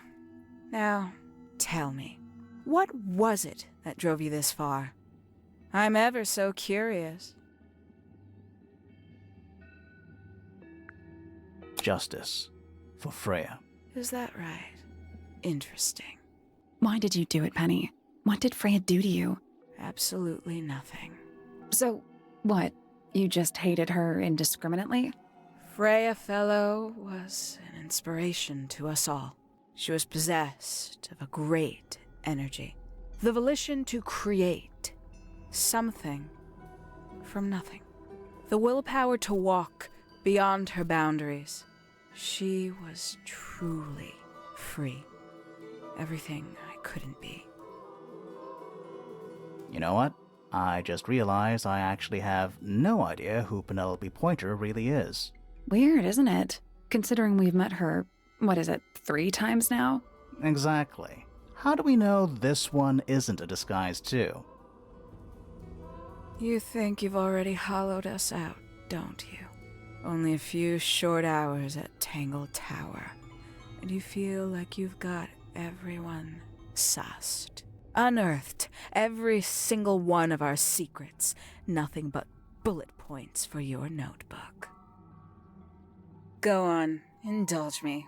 What does it say in your notes about Penelope Pointer?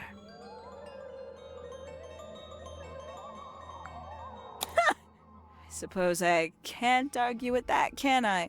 Penny, we only know what you choose to tell us, so why not help us out? Very well. Penelope Pointer is actually not very important at all. She pales in comparison to those who came before her and to those that came after. Living at Tangle Tower, it is very difficult to attain the levels of self-realization you probably take for granted. You sure this is a Tangle Tower thing, and not a you thing? Perhaps you didn't notice. Not one of them is happy, not one. So why stay? Why not just leave? I thought she did leave. Penny, you said you traveled, didn't you? I did. Many times I've walked away.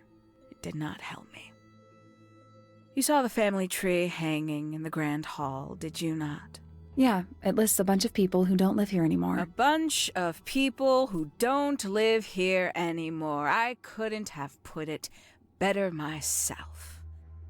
My mother, for one. My father, too. The other 2 Remingtons. Poppy's mother, Primrose. And her brother, Richard. And Fitz's father. That's 5. 5 people that might have lived here, but don't. And that was the first question I wanted answered. You wanted to know where they'd all gone? More than that, I wanted to know if I belonged with them. I have no place here. Not among the Fellows, the Remingtons, or the Pointers. But I felt there must be a reason why everyone else left. Some common purpose they all shared. Perhaps it could be my purpose too. So, what did you actually do about it? Nothing I could do, at first. Nobody would tell me anything. The more questions I asked, the fewer answers I got. Then, I found it. I was 19. Same age Freya is now. Found what? The study. The one hidden in the middle of the house. It's right next to a bedroom. I'd hear voices at night. Deep ones. And the strangest thing, the wall behind my bed would get incredibly hot. For hours on end. The paint would peel. Wallpaper wouldn't stay up. I thought I was cursed. I thought it was something trying to break through. Eventually, I couldn't take it anymore. I found my way in the same way you did. Once you know it's there, it's simple. So, you got into the study and found the incinerator. That must have been a relief, right? It was still warm when I found it. Then, I looked inside. Let's see how thorough you've been. Tell me, do you know what a misted is? Misted? Mistids? Sure, yeah. You're more observant than I thought. Sorry, what are we talking about? It's a collective term, from before my time. Birds, insects, amphibians, anything living off the lake water. The mutation can take several generations, or it can happen overnight. Wait, mistids, like cryptids, like Bigfoot or whatever. A little egregious, isn't it? I suspect that was an intentional parallel. The main difference being mistids are perfectly real. They're just kept secret. Or at least, that was the original plan. As it happened, some got out. Quite a few got out. How do you know all this? When I entered the study at 19, I found a single object that rather changed my life. Something which answered my questions while at once creating all new ones.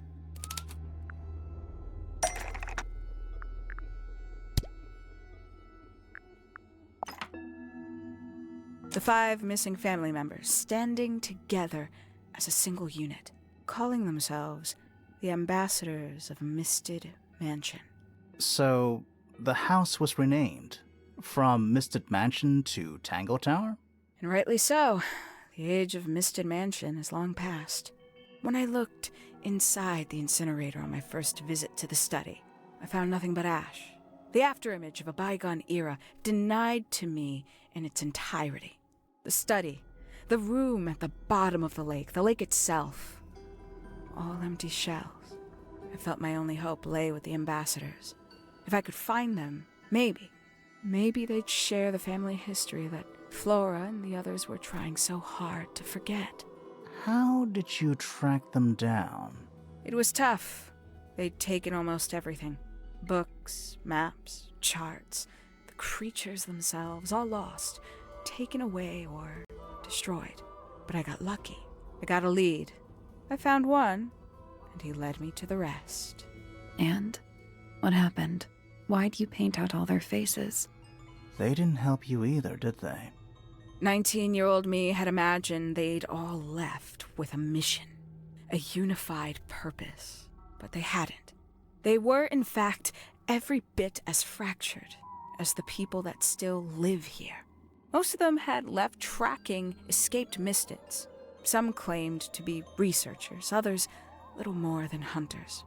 All 5 completely useless to me. Even your own parents? Eventually, I returned to Tangle Tower. I had nowhere else to go. I considered giving up. But instead, I made a decision. There was only one person at Tangle Tower still of interest to me. My dear Uncle Pointer had suddenly made a show of taking up astronomy. A fairly superficial charade. I don't think many people were fooled by it. But I knew it wasn't just a falsehood. It was a mask. Pointer had found something from the era of Misted Mansion.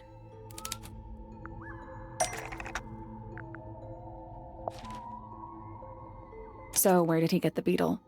I cannot be sure, but I theorize that he received it in the post. In the post? From who? Who can say?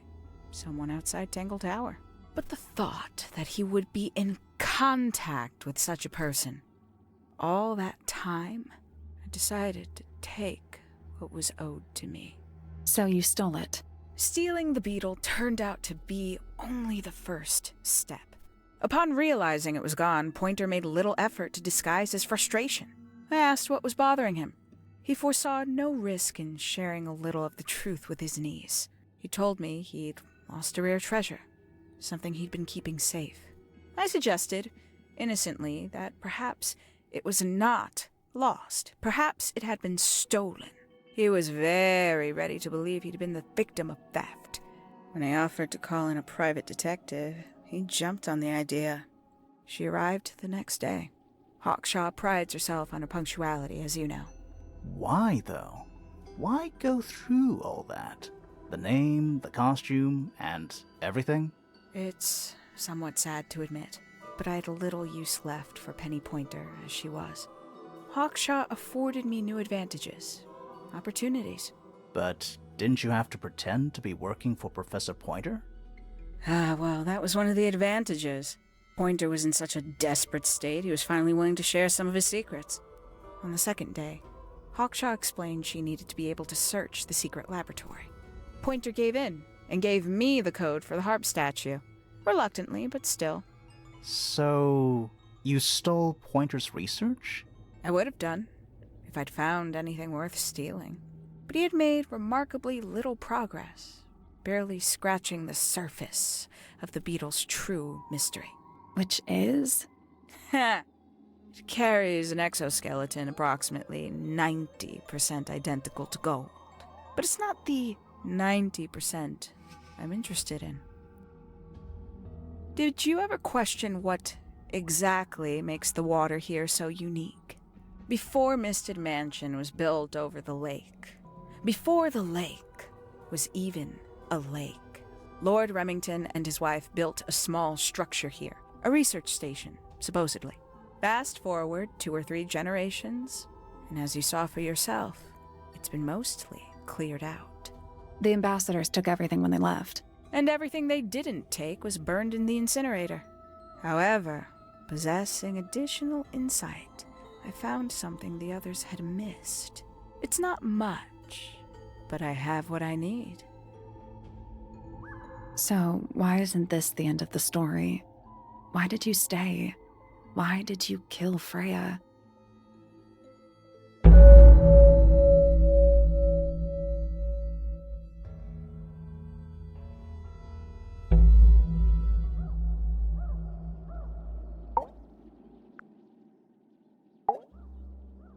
Simply put, Freya was too good for me. It's my fault. I pushed her over the edge, unknowingly, but still, I take the blame. What are you talking about? Did you know I based the design for Hawkshaw on something Freya painted?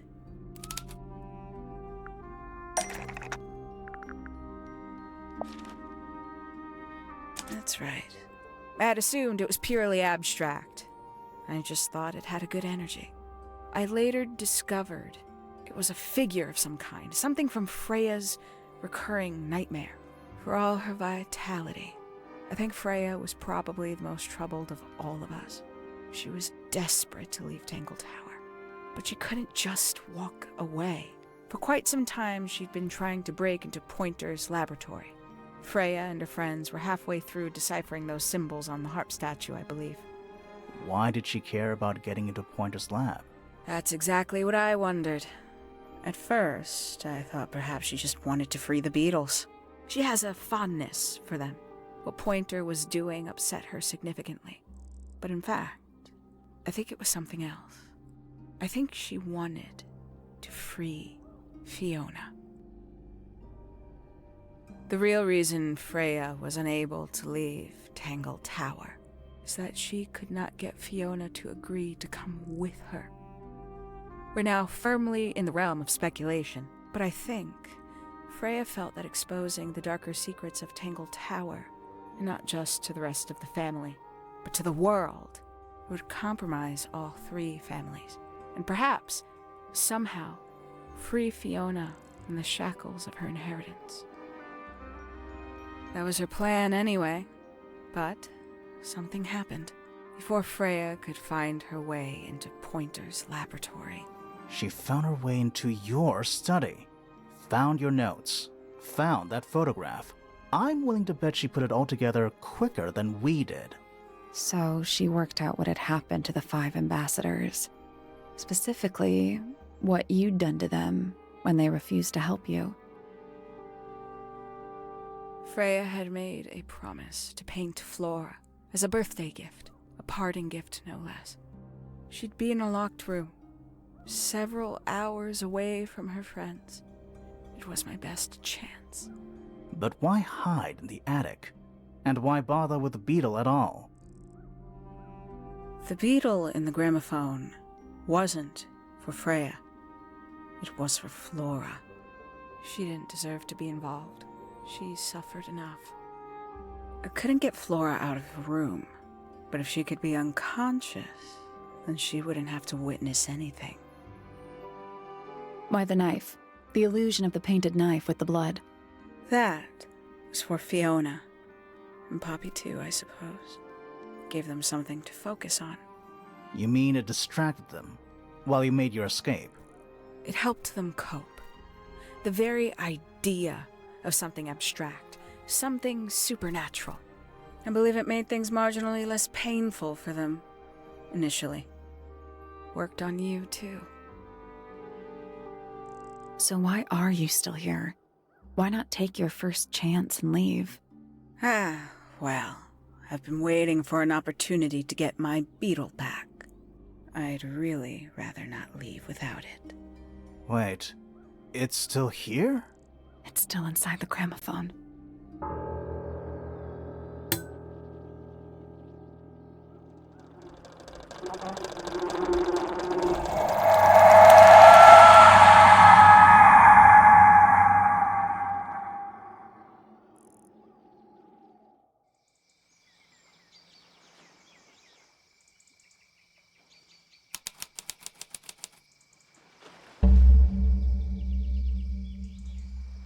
What's going on?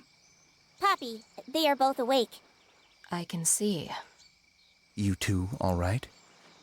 My head hurts. What happened to us? You were both unconscious. 14 minutes by my count. Really? You're both fine. No injuries. Was it the beetle? In the gramophone? I heard it through the ceiling in my room. The exact same sound we heard before the murder. I guess it must have been. So how did we get down here? What happened to Penny? Fit saved both of you, obviously. When I reached Flora's tower, you were both unconscious, and Penny was crouched down beside you.